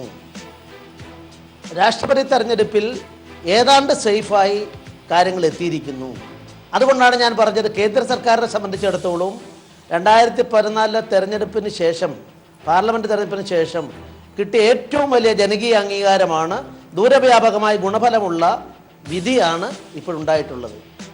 അതിൽ എല്ലാ തരത്തിലുള്ള കുപ്രചരണങ്ങളും ഫാസിസ്റ്റുകൾ, വർഗീയവാദികൾ എല്ലാ തരത്തിലും മോശമാക്കി പ്രചരണം നടന്നിട്ട് അതിനെല്ലാം ജനങ്ങൾ നിരാകരിച്ചു എന്നുള്ളത്, പ്രത്യേകിച്ച് 40% വോട്ട് UP-യിൽ കിട്ടിയെന്നുള്ളത് വാസ്തവത്തിൽ ഒരു വലിയ രാഷ്ട്രീയ സൂചനയായി ഞാൻ കാണുകയാണ്. അതാണ് നിങ്ങൾ ആദ്യം എന്നോട് ചോദിച്ചപ്പോൾ എന്നെ ഏറ്റവും ആഹ്ലാദഭരിതനാക്കുന്നത് അതാണ്. ഓക്കെ, ശ്രീധരൻപിള്ള, നമ്മുടെ കണക്ക് പ്രകാരം വളരെ ശ്രദ്ധേയമായിട്ടുള്ള കണക്കാണ്. അതായത് രാഷ്ട്രപതി തെരഞ്ഞെടുപ്പിൻ്റെ ഒരു നോക്കുക, താങ്കൾക്ക് കുറച്ചും കൂടി എന്താ പറയുക ഗ്രിപ്പ് കിട്ടാൻ വേണ്ടിയിട്ട് ആ കണക്കുകൾ ഞാൻ തരികയാണ്. ഇലക്ട്രൽ കോളേജ് മൊത്തം വോട്ട് രാഷ്ട്രപതി തിരഞ്ഞെടുപ്പ്, ഇത് മാത്യു വളരെ റിലവൻ്റ് ആയിട്ടുള്ള ഒരു വളരെ പ്രസക്തമായിട്ടുള്ള ഒരു സംഭവമാണ്. 10.98 ലക്ഷം വോട്ടുകൾ, ഇലക്ട്രൽ വോട്ടുകളാണ് ഉള്ളത്. അതിൽ ഭൂരിപക്ഷത്തിന് ആവശ്യം 5.49. NDA നിലവിൽ 4.57. NDAക്ക് വേണ്ടത് ഒരു ലക്ഷം വോട്ടുകൾ കൂടിയാണ്, അതായത് 0.90. ഇനി UP ഇലക്ട്രൽ കോളേജിൽ 83.83, അതായത് 83,000 ഇലക്ട്രൽ MLA-മാരുടെ മാത്രമാണ്. MLA-മാരുടെ മാത്രം, എല്ലാം കൂടെ കൂട്ടിയിട്ടാണ് നിലവിൽ. ഇവിടെയൊക്കെ ഓൾറെഡി UP MP-മാരെ കൂട്ടാതെ അല്ല, UP MP-മാർ ഓൾറെഡി ഇവിടെ എത്തിക്കഴിഞ്ഞു. അതുകൊണ്ട് ഇനി അതിലേക്ക് നോക്കണ്ട.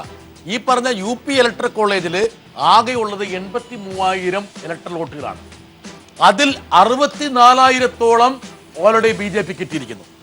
ഇനിയുള്ളത് ADMK-യുടെയാണ്. നോക്ക്, ADMK-യുടെ 0.24 ആണ്. ഇതും കൂടെ കിട്ടിക്കഴിഞ്ഞാൽ ഒരുപക്ഷെ ആദ്യമായിട്ട് ഇന്ത്യയുടെ ചരിത്രത്തിൽ ആദ്യമായിട്ട് സമ്പത്ത് ഒരു BJP രാഷ്ട്രപതി വരികയാണ്. ഉത്തരാഖണ്ഡ്, അതിന്റെ കൂടെ ഉത്തരാഖണ്ഡ് ചേർക്കണം. അല്ല, അതിൽ വേണമെങ്കിൽ അങ്ങോട്ടും ഇങ്ങോട്ടും മൈനസ് ചെയ്ത് പോവാം. എന്താ കാരണം വലിയ വ്യത്യാസം വരുന്നില്ല. അത് വളരെ മാത്രം അവിടുത്തെ ഇലക്ട്രൽ വോട്ടുകളുടെ വളരെ കുറവാണ്. ഉദാഹരണം പറഞ്ഞാൽ UP-യിലാണ് ഒരു MLA-ക്ക് പരം വാല്യൂ ഉള്ളത്.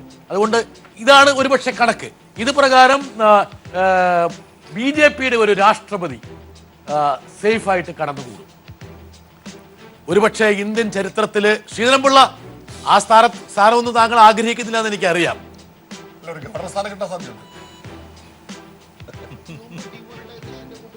മോദിക്ക് എടുക്കാമെങ്കിൽ ഇങ്ങനത്തെ ഒരു വിക്ടറി കഴിഞ്ഞിട്ട് ഇനി എന്തൊക്കെ വലിയ സ്റ്റെപ്സ് ആയിരിക്കാം, എന്ത് റാഡിക്കൽ സ്റ്റെപ്സ് ആയിരിക്കും നരേന്ദ്രമോദി ഗവൺമെന്റ് ഡൽഹി എടുക്കുന്നത് നമുക്കിനി കാണാം. ശരിയാണ്. നരേന്ദ്രമോദിക്ക്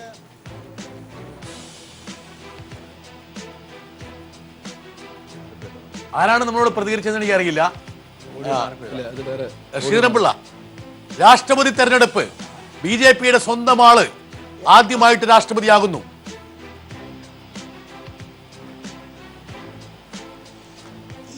ഇത്തരം മേഖലകളിൽ എന്നും സമവായത്തിൻ്റെ പാർട്ടിയാണ് BJP. നിങ്ങൾ ഫാസിസ്റ്റ് എന്ന് എന്ത് വേണം വിളിച്ചോളൂ, പക്ഷെ സമവായത്തിന് വേണ്ടി എന്നും ശ്രമിക്കുന്ന, എതിരാളികളെ മാനിക്കുന്ന കക്ഷിയാണ് BJP. അതുകൊണ്ട് സ്വാഭാവികമായിട്ടും ഇക്കാര്യത്തിൽ രാജ്യത്തിൻ്റെ താല്പര്യങ്ങളെ മൊത്തം കണക്കിലെടുത്തുള്ള നിലപാട് സ്വീകരിക്കുകയുള്ളൂ. ഞങ്ങൾ എതിരാളിയെപ്പോലും മാനിക്കുന്നുകൊണ്ടല്ലേ CPM എന്ന് പറയുന്ന പാർട്ടിക്ക് ദേശീയ കക്ഷിയായി നിൽക്കാൻ സാധിക്കുന്നത്. വാജ്പേയിക്ക് ആ ഹൃദയവിശാലത ഉണ്ടായതുകൊണ്ട് നിയമം മാറ്റിയത് കൊണ്ടല്ലേ. അപ്പം അതുകൊണ്ട് ഇതിലും ഞങ്ങൾ ആ വിശാല കാഴ്ചപ്പാടോട് ഇതിനെ കാണും. ഒന്നും ആശങ്കപ്പെടേണ്ടതില്ല. തീർച്ചയായും കേന്ദ്ര ഗവൺമെൻറ് കൂടുതൽ സേഫായ പൊസിഷനിൽ എത്തിയിരിക്കുന്നു. ഒരു വിശാലതയും ശ്രീധരൻപിള്ള നിങ്ങൾ കാണിച്ചിട്ടില്ല.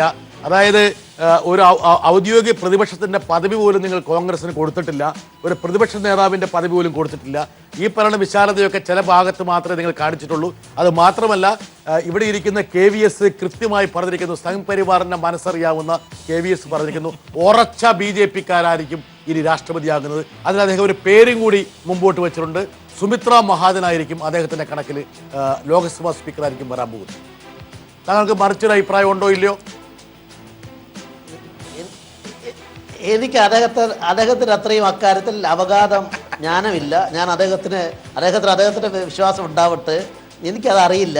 ഏതായാലും ഒരു കാര്യം ഞാൻ പറയാം. പ്രതിപക്ഷ സ്ഥാനം കൊടുക്കണമെന്ന് സ്പീക്കറാണ് തീരുമാനിക്കേണ്ടത്. അത് തീരുമാനിച്ചു. സുപ്രീം കോടതിയും അക്കാര്യത്തിൽ അനുകൂലമായ നിലപാട് സ്വീകരിച്ചു.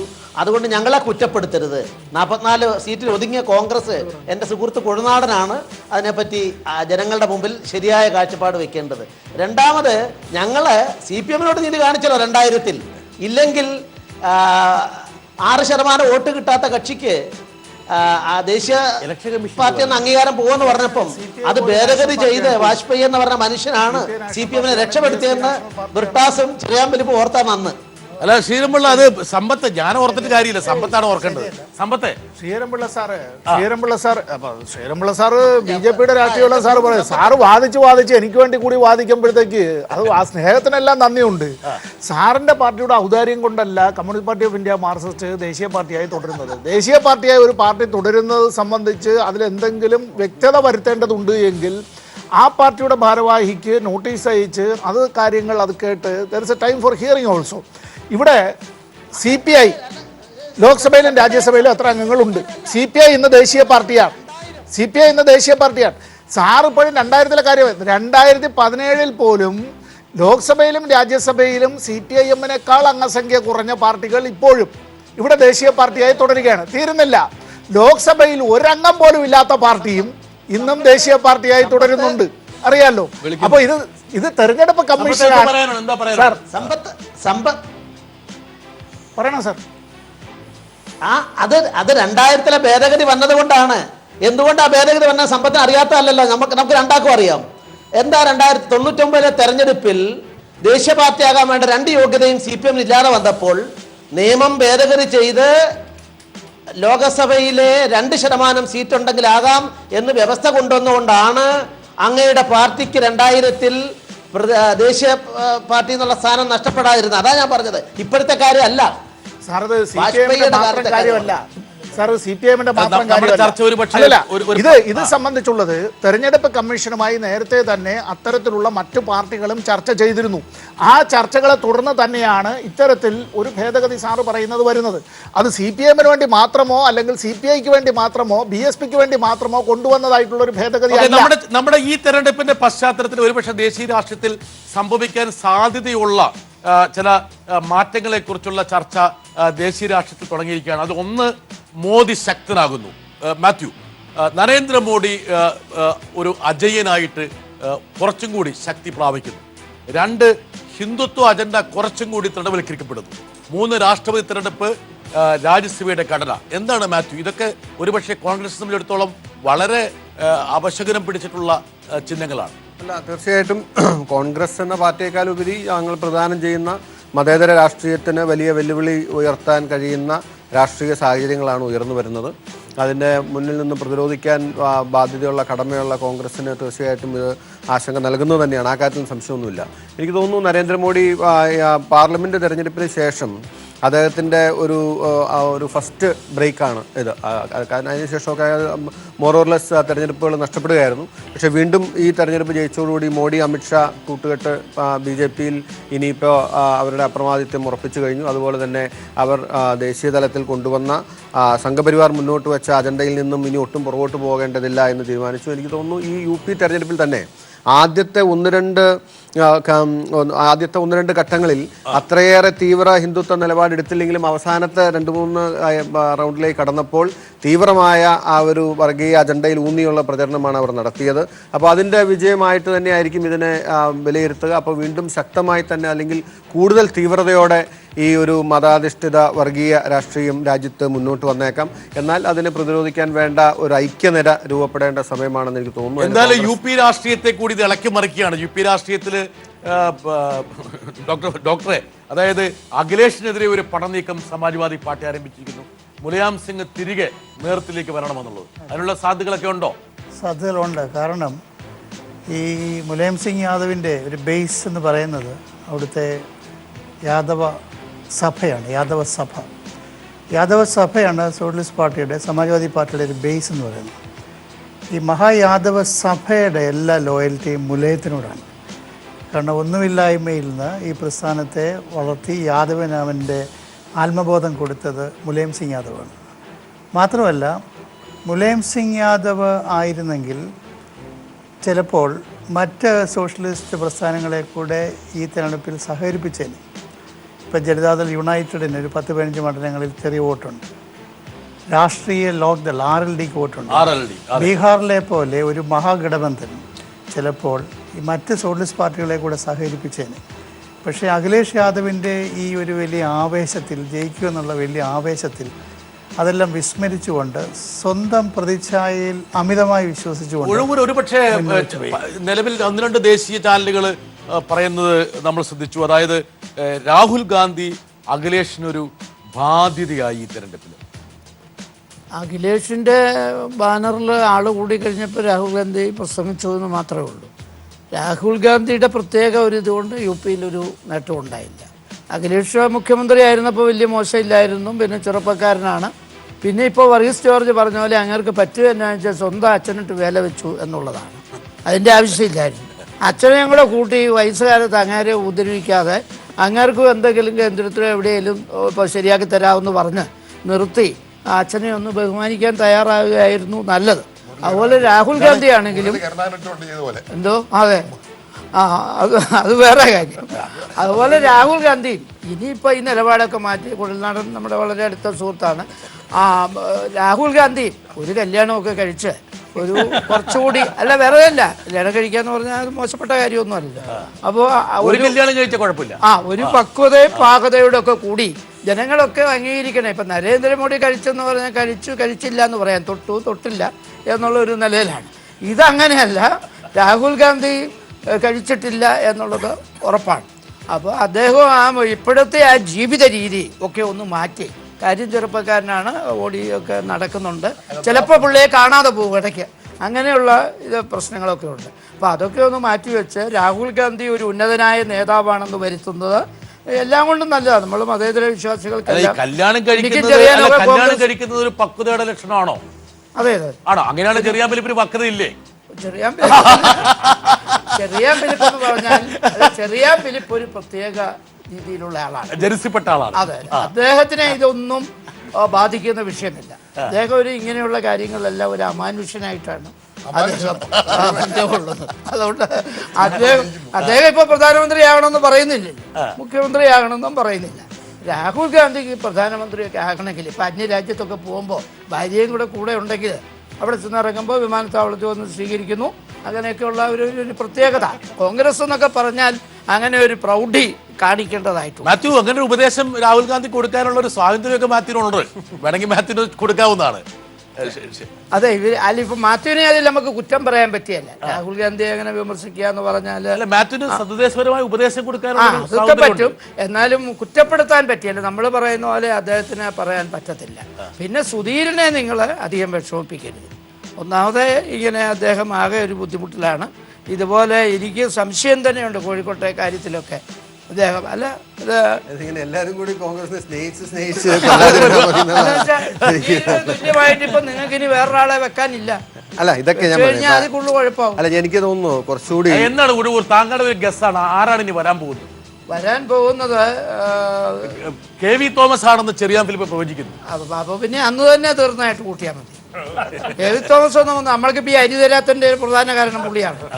അങ്ങനെ ഇങ്ങോട്ട് പ്രസിഡന്റും കൂടെ ആയിട്ട് വന്നാൽ നമ്മൾ വിടുവോ? അത് വേറെ കാര്യം. അതുകൊണ്ട് ഒരുവിധം ഇപ്പൊ ഉമ്മൻചാണ്ടി വലിയ കാര്യം ഇപ്പൊ കേസൊക്കെ ഉണ്ടെങ്കിൽ പോലും വലിയ കുഴപ്പമില്ലാതെ എല്ലാവരോടും വർത്താനം പറയുന്ന ആളാണ്. പക്ഷെ പുള്ളി വേണ്ടെന്ന് ആദ്യം കയറി പറഞ്ഞു. ഇനിയിപ്പോൾ തിരിച്ചു പറയുമ്പോൾ അദ്ദേഹത്തിൻ്റെ ഇമേജ് മാറി. ഇപ്പോൾ സുധീരനാണ് ഇമേജ് കൂടി നിൽക്കുന്നത്. ആ കാര്യത്തിൽ സംശയമില്ല. നമുക്ക് അഭിപ്രായ വ്യത്യാസം. ചില ഉപദേശങ്ങളൊക്കെ മാത്യു ഈ ഉഴവൂർവിൽ നിന്ന് എടുക്കണം നിങ്ങൾ. എന്ന കാരണത്തിൽ ഇക്കാര്യത്തിൽ വളരെ നിഷ്പക്ഷമായ ചില കാര്യങ്ങൾ പറയാൻ ഒരു ശേഷിയുള്ള ആളാണ് മൂപ്പർ. തീർച്ചയായിട്ടും അദ്ദേഹത്തിന്റെ വാക്കുകൾ എല്ലാവരും കേൾക്കുന്നതാണ്, കേൾക്കാൻ ഇഷ്ടമുള്ള ഉപദേശമുണ്ട്. രാഹുൽ ഗാന്ധിയെ വിവാഹം കഴിപ്പിക്കണം എന്നുള്ളത്. അതെ അതെ അതെ അതെ ഇതുപോലെ ഞാൻ പറഞ്ഞു. മോശപ്പെട്ട കാര്യം പറഞ്ഞില്ലല്ലോ. അല്ല തീർച്ചയായിട്ടും ഞാൻ അങ്ങനെ പറഞ്ഞില്ല. അതല്ല ഞാൻ പറയുന്നത്. ഇപ്പൊ സ്വാഭാവികമായിട്ടും ഇന്നത്തെ ഒരു പൊളിറ്റിക്കൽ കോണ്ടെക്സ്റ്റിൽ കോൺഗ്രസിൻ്റെ പ്രസക്തിയല്ല, അല്ലെങ്കിൽ എനിക്ക് തോന്നുന്നു ഇവിടെ ഇരിക്കുന്ന എല്ലാവരും ഒന്നുപോലെ അംഗീകരിക്കുന്ന ഒന്നായിരിക്കും. ഒരുപക്ഷെ ശ്രീരംബൽ സാറോ ഒക്കെ ഹരിദാസ് മാഷോ ഒഴികെ എല്ലാവരും ഒരു മതേതര രാഷ്ട്രീയത്തിൽ വിശ്വസിക്കുന്നവരും രാജ്യം അങ്ങനെ മുമ്പോട്ട് പോകണമെന്ന് ആഗ്രഹിക്കുന്നവരാണ്. വളരെ സീരിയസ് ആയിട്ട് നമ്മളത് ആ ഒരു നിലയ്ക്ക് ഉയർന്നു വന്നിട്ടുള്ള ആ ഒരു രാഷ്ട്രീയത്തെക്കുറിച്ച് ചർച്ച ചെയ്യും. അതിൽ കോൺഗ്രസ്സിന് പ്രസക്തിയില്ല എന്ന് വാദിച്ചാൽ ആർക്കാണ് ഗുണം കിട്ടുക? രാഹുൽ ഗാന്ധി അതിന് പോരാ എന്ന് വാദിച്ചാൽ ആർക്കാണ് ഗുണം കിട്ടുക? ഇതൊക്കെ ആരെയാണ് സഹായിക്കുക? രാഹുൽ ഗാന്ധി ഒന്നും പറയട്ടെ. അതായത് ഇത് ഒരുപാട് കാലമായി കോൺഗ്രസ് വിരുദ്ധ ഒരു ചിന്ത ഈ മനസ്സിൽ തറഞ്ഞു പോയിട്ട് കാര്യം പറയുമ്പോൾ എല്ലാവരും പറയുന്നു ഇപ്പോൾ നരേന്ദ്രമോദിയാണ് രാജ്യത്തിന് ഗുണകരെന്ന് ഈ പാനലിലിരിക്കുന്നതിൽ ബഹുഭൂരിപക്ഷം പേരും അംഗീകരിക്കില്ല. പക്ഷേ അതിനുള്ള ഓൾട്ടർനേറ്റീവ് എന്ന് പറഞ്ഞാൽ മറ്റൊരു ഓൾട്ടർനേറ്റീവ് രാജ്യത്തില്ല. That's a fact. അത് നമ്മൾ അഡ്മിറ്റ് ചെയ്യണം. അറ്റ് ദ സെയിം ടൈം ഇതിനെ പരാജയപ്പെടുത്തണമെന്ന് പറയുന്നവർ തന്നെ ഇപ്പോൾ കോൺഗ്രസിനെയും രാഹുൽ ഗാന്ധിയെ അധിക്ഷേപിക്കുന്നതുകൊണ്ട് ആർക്കാണ് ഗുണം കിട്ടുക? മോഡിക്ക് ഒരു ഓൾട്ടർനേറ്റീവ് ആണോ രാഹുൽ ഗാന്ധി? അതാണ് ഇവിടുത്തെ ചോദ്യം. അല്ല, ഞാൻ പറഞ്ഞല്ലോ, നിങ്ങളുടെ നേതാവ് ഒരു ഓൾട്ടർനേറ്റീവ് വാങ്ങാൻ ശ്രമിച്ചു പോയി. കേജ്രിവാൾ പോയി 1.5 മണിക്കൂറായിട്ട് സംസാരിക്കാതിരിക്കണം. ഞാൻ നേരത്തെ പറഞ്ഞിരുന്നു, അതായത് നിങ്ങൾക്ക് പഞ്ചാബിൽ അധികാരത്തിൽ വരാൻ പറ്റുവാണെങ്കിൽ നമ്മുടെ ചർച്ചയുടെ 25% സമയം സേതുലേക്ക് തരുമെന്ന് ഞാൻ പറഞ്ഞിരുന്നു. എന്നോട് അങ്ങനെയൊന്നും പറഞ്ഞിട്ടില്ല. അങ്ങനെ പറഞ്ഞിരുന്നില്ലേ? ചില കാര്യങ്ങൾ പറയാതെ പറയില്ലേ നമ്മള്? അങ്ങനെ സാർ, ഞാൻ പറയുന്നു, നേരത്തെ പറഞ്ഞ കാര്യം തന്നെ എനിക്ക് മുഴുവനാക്കാൻ പറ്റിയിട്ടില്ല. ഇവിടെ എല്ലാവരും സമ്മതിച്ച ഒരു കാര്യമാണ്, നരേന്ദ്രമോദിക്ക് ശക്തനായ ഒരു ബദൽ, ഒരു നേതാവ്, ഒരു എതിരാളി ഇല്ല എന്നുള്ള കാര്യം. നരേന്ദ്രമോദി നല്ല ടാക്ടിക്സ് ആണ്. കരയേണ്ടടുത്ത് കരയും, മുങ്ങേണ്ടടുത്ത് മുങ്ങും, പ്രസംഗിക്കേണ്ടടുത്തും പ്രസംഗിക്കും, എല്ലാം അറിയുന്ന ഒരു നേതാവാകുമ്പോൾ അദ്ദേഹത്തെക്കാളും ശക്തനായിട്ടുള്ള ഒരു നേതാവിനെ അവതരിപ്പിക്കാൻ മറുവിഭാഗത്തിന് കഴിഞ്ഞില്ലെങ്കിൽ തീർച്ചയായിട്ടും ഇപ്പോൾ ഈ പറഞ്ഞ കാര്യം നരേന്ദ്രമോദി ശക്തനാകുന്നു എന്നത് നമ്മൾക്ക് അംഗീകരിക്കാതിരിക്കാൻ പറ്റില്ലല്ലോ. ഇപ്പോൾ രാഹുൽ ഗാന്ധിക്ക് അങ്ങനെ കഴിയില്ല എന്നുള്ളത് ഇവിടെ കോൺഗ്രസിന്റെ ഒരു മാത്യു അല്ലാത്തവരൊക്കെ അങ്ങനെ അഭിപ്രായപ്പെടുന്നു. അങ്ങനെ കഴിയുന്നില്ല എന്നുള്ള. പകരം ആര്? നിതീഷ് കുമാർ എന്നുള്ള പേര് ഇവിടെ നേരത്തെ വന്നു. വർഗീസ് സാർ പറഞ്ഞു സോഷ്യലിസ്റ്റ് പാർട്ടികളുടെ പരാജയമാണിത്, ഒരു നാഴി മറ്റൊരു നാഴിയിൽ ഇടാൻ പറ്റാത്തൊരു സാഹചര്യം വരുന്നു എന്ന് പറയുമ്പോൾ അപ്പോൾ ശക്തനായ ഒരു നേതാവ് ഇല്ലാതെ ഞാൻ നേരത്തെ പറഞ്ഞു ജനാധിപത്യ ജനകീയ മത അധിഷ്ഠിതമായിട്ടുള്ള ഞാൻ ചോദിക്കട്ടെ, ആരെയാണ് ബിജെപിയുടെ ദേശീയ നേതൃത്വം ഭയപ്പെടുന്ന രാഷ്ട്രീയ നേതാവ് ആരാണ്? കഴിഞ്ഞ ഡിമോണിറ്റൈസേഷൻ അതുകൊണ്ടല്ലേ അരവിന്ദ് കെജ്രിവാളിനെ തന്നെയാണ് ഭയപ്പെടുന്നത്. അതുകൊണ്ടാണ് ഡൽഹിയിൽ 67 MLA-മാരെ മാത്രം ടാർഗറ്റ് ചെയ്തുകൊണ്ട് അവർക്കെതിരെ കള്ളക്കേസുകൾ എടുക്കുന്നതും. എന്താണത്? ഈ ഒരൊറ്റ കാര്യം കൊണ്ടാണ്. കോൺഗ്രസിന്റെ നേതൃത്വത്തെ അവർ അത്തരത്തിൽ സീരിയസ് ആയിട്ട് ഭയപ്പെടുന്നുണ്ടോ? ഉണ്ടായിരുന്നുവെങ്കിൽ നേരത്തെ പറഞ്ഞ കാര്യം താങ്കൾക്ക് ആവർത്തിക്കാൻ പറ്റില്ലായിരുന്നല്ലോ. പഞ്ചാബില് ആം ആദ്മി പാർട്ടിയെ ശ്രീധരൻപിള്ള പഞ്ചാബിലെ ആം ആദ്മി പാർട്ടി അധികാരത്തിലേക്ക് എത്തുന്നതിനെ ഭയപ്പെടുന്നു. BJP ഭയപ്പെടുമ്പോൾ അവിടെ BJPയും കോൺഗ്രസും തമ്മിൽ ഒരു രഹസ്യ ധാരണ ഉണ്ടാക്കിയിട്ടുണ്ടോ എന്ന കാര്യത്തിൽ നമുക്ക് ഇനിയും അഭിപ്രായം പറയാറായിട്ടില്ല എന്ന് സാർ പറയുന്നു. ഓക്കെ, ശ്രീധരൻപിള്ള, താങ്കൾക്ക് അതായത് ദേശീയ രാഷ്ട്രീയത്തിൽ മോഡിക്ക് ബദൽ വെക്കാൻ പറ്റുന്ന ആരെന്നുള്ള ചർച്ചയാണ്. അതിൽ താങ്കൾക്ക് ഒരു കോൺട്രിബ്യൂഷനും ഇല്ല എങ്കിൽ പോലും ഒരുപക്ഷെ താങ്കൾ ഇവരുടെയൊക്കെ വളരെ വേണ്ടപ്പെട്ട ഒരാളായതുകൊണ്ടും വളരെ ഇഷ്ടഭാജനമാണ് ഇവർക്കെല്ലാം താങ്കളെ വലിയ ഇഷ്ടമാണെങ്കിലും താങ്കളൊരു ഫ്രീ ആയിട്ടൊരു ഒരു അഡ്വൈസ് കൊടുക്കുകയാണെങ്കിൽ ആരായിരിക്കും ഒരുപക്ഷെ മോഡിക്ക് പകരം? എനിക്ക് അദ്ദേഹത്തോട് പറയാറുള്ളത്, ആ പഞ്ചാബിൽ കഴിഞ്ഞ പാർലമെന്റ് തെരഞ്ഞെടുപ്പിൽ കുറച്ച് സീറ്റ് മാത്രമേ മത്സരിച്ചുള്ളൂ. പക്ഷേ അവരുടെ പാർട്ടിക്ക് 24.5 25% വോട്ട് കിട്ടിയവരാണ്. ആ കണക്ക് വെച്ച് നോക്കിയാൽ ഇത്തവണ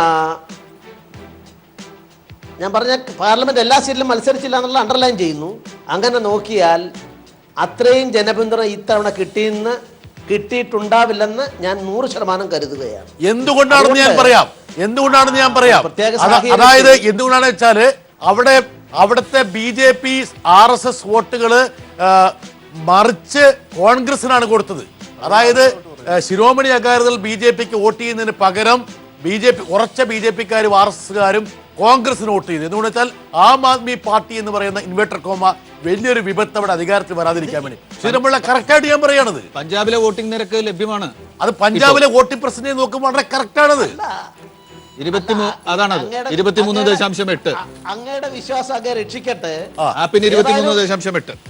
എനിക്ക് തോന്നുന്നു ഏതായാലും എങ്ങനെങ്കിലും ഒരാൾ വേണമല്ലോ. അപ്പൊ CPM ഇടതുപക്ഷത്തിന് പറ്റിയ ഒരാളെ കണ്ടെത്തണം. ചക്കിക്കൊത്ത ശങ്കരൻ രണ്ടുപേരും കൂടെ യോജിച്ചാൽ ഇന്ത്യൻ രാഷ്ട്രീയത്തിൽ ഒരു ചലനവും നടക്കില്ല എന്നാണ് ഈ തെരഞ്ഞെടുപ്പ് തെളിയിച്ചിട്ടുള്ളത്. ഞാൻ കെജ്രിവാളിനെ മോശമാക്കല്ല, വ്യക്തിപരമായിട്ട് ആരെയും മോശമാക്കല്ല. ഇടതുപക്ഷത്തിന്റെ തോളിലേറി നിന്നുകൊണ്ട് അല്ലെങ്കിൽ കെജ്രിവാളിന്റെ തോളിലേറി നിന്നുകൊണ്ട് ഈ രണ്ടും കൂടെ കൂടിയാൽ 0-0 കൂടുന്ന എഫക്റ്റ് ആയിരിക്കും ഇന്ത്യൻ രാഷ്ട്രീയത്തിൽ ഉണ്ടാവുക. അതിനപ്പുറം ഒരു ചലനം ഉണ്ടാക്കില്ല എന്ന് പഞ്ചാബിലെ വോട്ടിംഗ് ശതമാനം തെളിയിക്കും എന്ന് ഞാൻ കരുതുകയാണ്. രാഹുൽ ഗാന്ധി കോൺഗ്രസിന്റെ തലപ്പത്ത് തുടരണമെന്ന് ഏറ്റവും കൂടുതൽ ആഗ്രഹിക്കുന്നത് കോൺഗ്രസ്സുകാരെക്കാൾ കൂടുതൽ BJPക്കാരാന്ന് പറയുന്നുണ്ട്. ശരിയാണോ ശ്രീധരൻപിള്ള?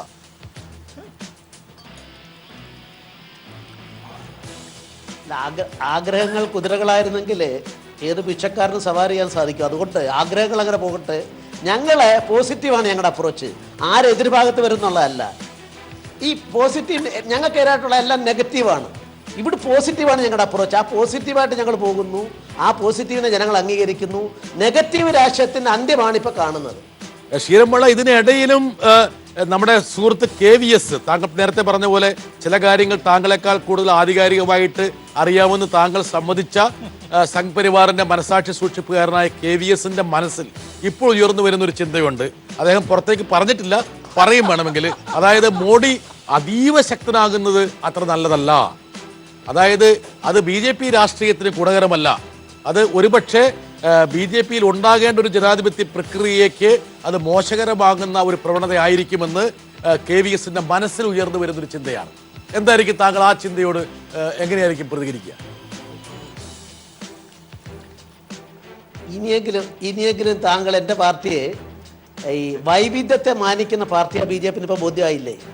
KVS അങ്ങനെ പറഞ്ഞു, ശ്രീധരൻപിള്ള ഇങ്ങനെ പറയുന്നു. ഇത് രണ്ടും പറയുന്നതിനെ യോജിപ്പിക്കാൻ സാധിക്കുന്ന വിശാല ജനാധിപത്യ പ്രസ്ഥാനമാണ്. അതുകൊണ്ട് ഞങ്ങളെ ഇനി ഫാസിസ്റ്റ് എന്ന് വിളിക്കരുത്. ഞങ്ങൾ രണ്ടാളും ഒന്നാണ്, ഒരേ പാർട്ടിയുടെ ഭാഗമാണ്. വ്യത്യസ്തമായ കാഴ്ചപ്പാട് പറയാൻ സാധിക്കും. ചട്ടക്കുള്ളിലെ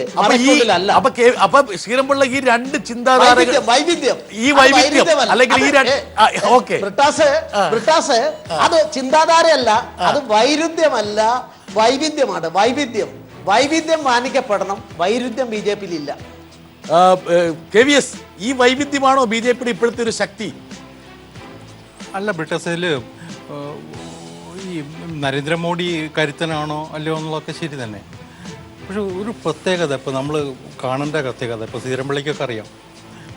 ഈ 2014 ശേഷം ഈ പഴയ കാലത്ത് RSSും BJPയും തമ്മിലുള്ളൊരു കോർഡിനേഷൻ ഉണ്ടല്ലോ, ആ കോർഡിനേഷൻ ഇത്ര സ്മൂത്തായിട്ട് ഇത്ര കോർഡിനേറ്റഡ് ആയിട്ട് പോകുന്ന ഒരു കാലഘട്ടം ഞാൻ കണ്ടിട്ടില്ല എൻ്റെ ഇത്രയും കാലത്തിനിടയ്ക്ക്. ഒന്നിച്ച് ഇരുന്ന് പല കാര്യങ്ങളും തീരുമാനിക്കുന്നുണ്ടാവും, പല കാര്യങ്ങളിലും ഒന്നിച്ച് പോകുന്നുണ്ടാവും, ഒക്കെ ശരിയാണ്. പക്ഷേ എലക്ഷൻ ഉൾപ്പെടെയുള്ള കാര്യങ്ങളിൽ ഒന്നിച്ചിരുന്ന് RSSൻ്റെയും BJPയുടെയും മറ്റ് പരിവാർ സംഘടനകളുടെയും നേതാക്കന്മാർക്ക് ഒന്നിച്ചിരുന്ന് തീരുമാനം എടുത്തിട്ട് മുന്നോട്ട് പോകുന്ന ഒരു ചിത്രമുണ്ടല്ലോ, അതൊന്നും പലരും കാണുന്നില്ല ആ വസ്തുതകൾ. ഇപ്പോൾ UP-യിലുണ്ടായ ഇലക്ഷൻ റിസൾട്ടിൻ്റെയൊക്കെ പിന്നിൽ ഈ മുഴുവൻ സംഘപരിവാർ ശക്തികളുടെയും ഒന്നിച്ചുള്ള കൂട്ടായ പ്രവർത്തനമുണ്ട്.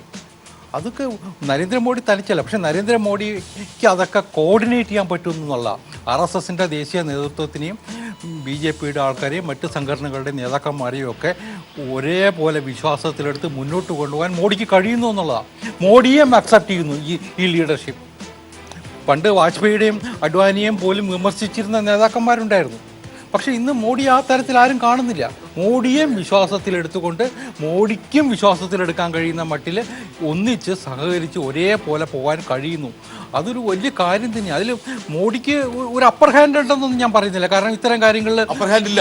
സംഘപരിവാറിനകത്ത് മോഡിക്ക് അങ്ങനെ ഒരു അപ്പർ ഹാൻഡ് ഉണ്ടാക്കാൻ പറ്റില്ല ബിട്ടാസെ. അതാ സംഘപരിവാർ കൺസെപ്റ്റിനേക്ക് ഇറങ്ങിയാലേ നിങ്ങൾക്ക് മനസ്സിലാവുള്ളൂ. അതിൽ ഞാൻ വിശ്വസിക്കുന്നുള്ളൂ. ഞാൻ കൺസൾട്ടേഷൻസ് ഉണ്ട്. തീരുമാനങ്ങൾ എടുക്കുന്ന സമയത്ത് ഒരു കൂട്ടായ തീരുമാനം ഉണ്ടാവുക. അതിൽ മോഡിയുടെ വ്യൂസിന് അഭിപ്രായങ്ങൾ ഉണ്ടാവും, വില കിട്ടുന്നുണ്ടാവും. ഇപ്പോൾ ശ്രീധരൻപിള്ള BJPയുടെ പ്രസിഡന്റ് ആയിരിക്കുകയാണെങ്കിൽ കേരളത്തിലെ BJPയുടെ കാര്യങ്ങൾ തീരുമാനിക്കുന്ന സമയത്ത് ശ്രീധരൻപിള്ള ഇരിക്കുന്നുണ്ടാവും. മറ്റ് RSSൻ്റെയും മറ്റ് സംഘടനകളെ നേതാക്കന്മാരിക്കുക. ശ്രീധരൻപിള്ളയുടെ വ്യൂസിനൊരു ഒരു അംഗീകാരം ഉണ്ടാവും. പക്ഷെ തീരുമാനം കൂട്ടായിട്ടുള്ള തീരുമാനമാണ് വരിക. ആ തീരുമാനം പഴയതിനേക്കാൾ ശ്രീധരൻപിള്ള പ്രസിഡന്റായ സമയത്ത് തീരുമാനങ്ങളിലൊക്കെ പിന്നില് RSS തന്നെയായിരുന്നു, ശ്രീധരൻപിള്ള അല്ലായിരുന്നു. അല്ലല്ല, ശ്രീധരൻപിള്ളയും ഉൾപ്പെടെയുള്ളവരുടെ തീരുമാനങ്ങളാണ്. അതിപ്പോ ശ്രീധരൻപിള്ള നിഷേധിക്കേണ്ട കാര്യം. ശ്രീധരൻപിള്ള താങ്കൾ നിഷേധിക്കാൻ പറ്റാത്ത രീതിയിൽ പഴുതടച്ചാണ് ശ്രീ KVS പറയുന്നത്. അതായത് ഈ ഒരു തെരഞ്ഞെടുപ്പ് കൊണ്ട് മോഡി ശക്തരാകുമെന്നൊക്കെ പറയുന്നുണ്ടെങ്കിൽ പോലും ആ സംഘ് പരിവാർ മോഡി സമവാക്യങ്ങളിൽ വലിയ മാറ്റം വരാൻ പോകുന്നില്ല. മാറ്റം വരാൻ പോകുന്നില്ല ശ്രീധരൻപിള്ള. അപ്പൊ വലിയ പറയൂ, താങ്കൾക്ക് എന്തോ പറയാൻ വേണ്ടി ഇങ്ങനെ വെമ്പി വരുന്നുണ്ട്.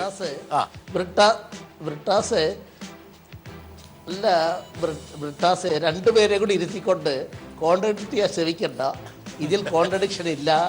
ഏക മനസ്സുള്ള ഏകോദര സഹോദരന്മാരെ പോലെ പ്രവർത്തിക്കുന്ന എണ്ണയിട്ട യന്ത്രം പോലെ ഒന്നിച്ചു നിൽക്കുന്ന പ്രസ്ഥാനമാണ് ഞങ്ങളുടേത്. വൈവിധ്യമുണ്ടെന്ന് പറഞ്ഞു ഡോക്ടർ വർഗീസ്. അക്കാഡമിക് ഇൻട്രസ്റ്റ് ഉണ്ട്. ഈ ഉത്തർപ്രദേശിലെ സ്ഥിതിവിവര കണക്കുകൾ. ഓക്കെ, ഉത്തർപ്രദേശ് നമ്മൾ ക്വിക്കായിട്ട് ഒരു പക്ഷേ ഉത്തർപ്രദേശിൽ പോകുന്നതിന് മുമ്പ് എനിക്കൊരു ഞാൻ ആദ്യം കണ്ട മുഴുവൻ എനിക്ക് ഓർമ്മയില്ല. ഈ കഴിഞ്ഞ കുറേ നിയമസഭാ തെരഞ്ഞെടുപ്പ്, ലോക്സഭാ തെരഞ്ഞെടുപ്പുകളിൽ അവിടെ BSPക്കും സമാജ്വാദി പാർട്ടിക്കും കിട്ടിയ വോട്ടുകൾ ബിറ്റ്വീൻ 20 and 25%. അല്ല, അതാണ് കിട്ടിയത്. എനിക്ക് തോന്നി ഇത്തവണയും ഈ രണ്ട് പാർട്ടികൾക്കും അത്രയും വോട്ട് കിട്ടിയിട്ടുണ്ട്. അവിടെ അല്പം കുറവ് വന്നിരിക്കുന്നു മനസ്സിലാക്കുന്നു. ഓക്കെ, നമുക്കൊന്ന് ക്വിക്കായിട്ട് കൺട്രോൾ റൂം നമുക്ക് ഒരുപക്ഷെ ഈ ഒരു സമയത്ത് UPയുടെ ഒരു ചിത്രം, UPയുടെ അല്ല, ഇത് ഏത് ചിത്രമാണത്? UPയുടെ. ഓക്കെ, നോക്കുക. അതായത് പിന്നെ ഇലക്ഷൻ കമ്മീഷന്റെ ആധികാരികമായിട്ടുള്ള സ്ഥിതിവിവര കണക്ക് പ്രകാരം BJPക്ക് 39.7, 40 എന്ന് കൂട്ടണം, 40% വോട്ട്. BSP 22%. നോക്ക്, അതായത് സമാജ്വാദി പാർട്ടിയേക്കാൾ കൂടുതൽ വോട്ട് കിട്ടിയിരിക്കുന്നത് BSPക്കാണ്. INC 6.1, SP 22 എന്ന് കൂട്ടാം. അപ്പോൾ 28, അതായത് ഈ രണ്ടും കൂടി കൂട്ടിയ 28. എനിക്ക് തോന്നുന്നത് ഇത് കഴിഞ്ഞ ലോക്സഭാ തെരഞ്ഞെടുപ്പിൽ അതേ ഫിഗറാണ്, ഏറെക്കുറെ വലിയ വ്യത്യാസമില്ല. കോൺഗ്രസിന് 7.5 ഉണ്ടായിരുന്നു. കോൺഗ്രസ് അല്പം കുറഞ്ഞിരിക്കുന്നു. അതെ, ഓക്കെ, നമ്മൾ കഴിഞ്ഞ ഫിഗറിലേക്ക് വരാവുന്നതാണ്. RLD ഇതൊരു ഫാക്ടറാണ് കേട്ടോ. 2% അവർ വോട്ട് പിടിച്ചിരിക്കുന്നു, 2% RLD. അല്ല, പക്ഷേ വെസ്റ്റേൺ UPയിൽ പഴയ കാലത്ത് 5-6%. പിന്നെ വേറെ കാര്യമുണ്ട് ഇതിനകത്ത്, ഈ പറഞ്ഞ ആൾക്കാരുടെയും കൂടി കൂട്ടണം. SPSP എന്ന് പറയുന്ന പാർട്ടി, SPSP എന്നുള്ള പാർട്ടി BJPയുടെ സഖ്യകക്ഷിയാണ്. 8ഓളം സീറ്റിൽ മത്സരിക്കുന്ന കിഴക്കൻ UPയിലെ നിഷാദ് പാർട്ടി. അതെ, ഇതാ നോക്കുക, ഇതാണ് ലോക്സഭ 2014 ലോക്സഭയിൽ സംഭവിച്ചത്. ഇതാണ് സമാജ്വാദി പാർട്ടിക്ക് 22.2 ഉണ്ടായിരുന്നു. അപ്പം സമാജ്വാദി പാർട്ടി കുറഞ്ഞിരിക്കുന്നു. അല്ല, അവർക്ക് 1% കുറഞ്ഞിട്ടുള്ളൂ. 1% കുറഞ്ഞല്ലോ, വലിയ കാര്യം. എന്താ കാരണം വെച്ചാൽ ഇവിടെ അഖിലേഷ് യാദവാണ് മുഖ്യമന്ത്രി. നേരത്തെ വേണേൽ പറയാവുന്നു, അതായത് ലോക്സഭയിലേക്ക് നടന്ന തെരഞ്ഞെടുപ്പാണ്, അതുകൊണ്ട് ഞങ്ങൾക്ക് സ്റ്റേക്ക് കുറവാന്ന് പറയാം. പക്ഷെ ഇവിടെ പ്രധാനപ്പെട്ട പാർട്ടി SP ആയിരുന്നു. നോക്കൂ, മായാവതിക്ക് വോട്ട് കോൺഗ്രസ് കുറഞ്ഞിരിക്കുന്നു, 1% കോൺഗ്രസിന്റെ കുറഞ്ഞിരിക്കുന്നു, BSP-ക്ക് 1.5% കുറഞ്ഞിരിക്കുന്നു. 6.1 ഉള്ളൂ, ഇപ്പോൾ 7.5 ആയിരുന്നു. മായാവതിക്ക് കൂടി, മായാവതിക്കാണ് 2%, 3% വോട്ട് കൂടി, 2.5% വോട്ട് കൂടിയിരിക്കുന്നു. ഒരുപക്ഷെ BJP 40 എന്ന് പറയുന്നത് വളരെ സോളിഡ് ആയിട്ടൊരു ഫിഗറാണ്. UP രാഷ്ട്രീയത്തിൽ ഒരു ത്രികോണ മത്സരം നടക്കുമ്പോൾ ഒരിക്കലും സാധ്യമാകാത്തൊരു ഫിഗറാണ്. ലോക്സഭയിൽ കിട്ടിയ ആ പെർസെൻറ്റേജ് നിലനിർത്താൻ BJP-ക്ക് കഴിഞ്ഞു എന്നുള്ളത് വലിയൊരു വിജയത്തിന്റെ ഒരു നാന്ദിയായിട്ട് വേണം. കാരണം അത് ശ്രീ ശ്രീധരൻപിള്ളയ്ക്ക് ഇഷ്ടപ്പെട്ടാലും ഇല്ലെങ്കിലും അത് മോഡിയുടെ മുകളിലുള്ള ഹിതപരിശോധനയ്ക്ക് അനുകൂലമായി കിട്ടിയൊരു വോട്ടാണ്. ശ്രീധരൻപിള്ള, എനിക്ക് ഒരു വ്യത്യാസമുണ്ട്. അതായത് ഈ ആ പെർസെൻറ്റേജിൽ മുഴുവൻ ഒറ്റയ്ക്ക് മത്സരിച്ചപ്പോഴുള്ള പെർസെൻറ്റേജാണ്. കോൺഗ്രസ് മുഴുവൻ എടുത്ത് ഒറ്റയ്ക്ക് മത്സരിച്ച SP അത് തന്നെയാണ്. അങ്ങനെ പക്ഷേ ഇപ്പോൾ സഖ്യത്തിൽ മത്സരിക്കുമ്പോൾ അതേ കുറവാ, പ്രൊപ്പോർഷനേറ്റ് കുറവാന്ന് പറയാൻ പറ്റില്ല.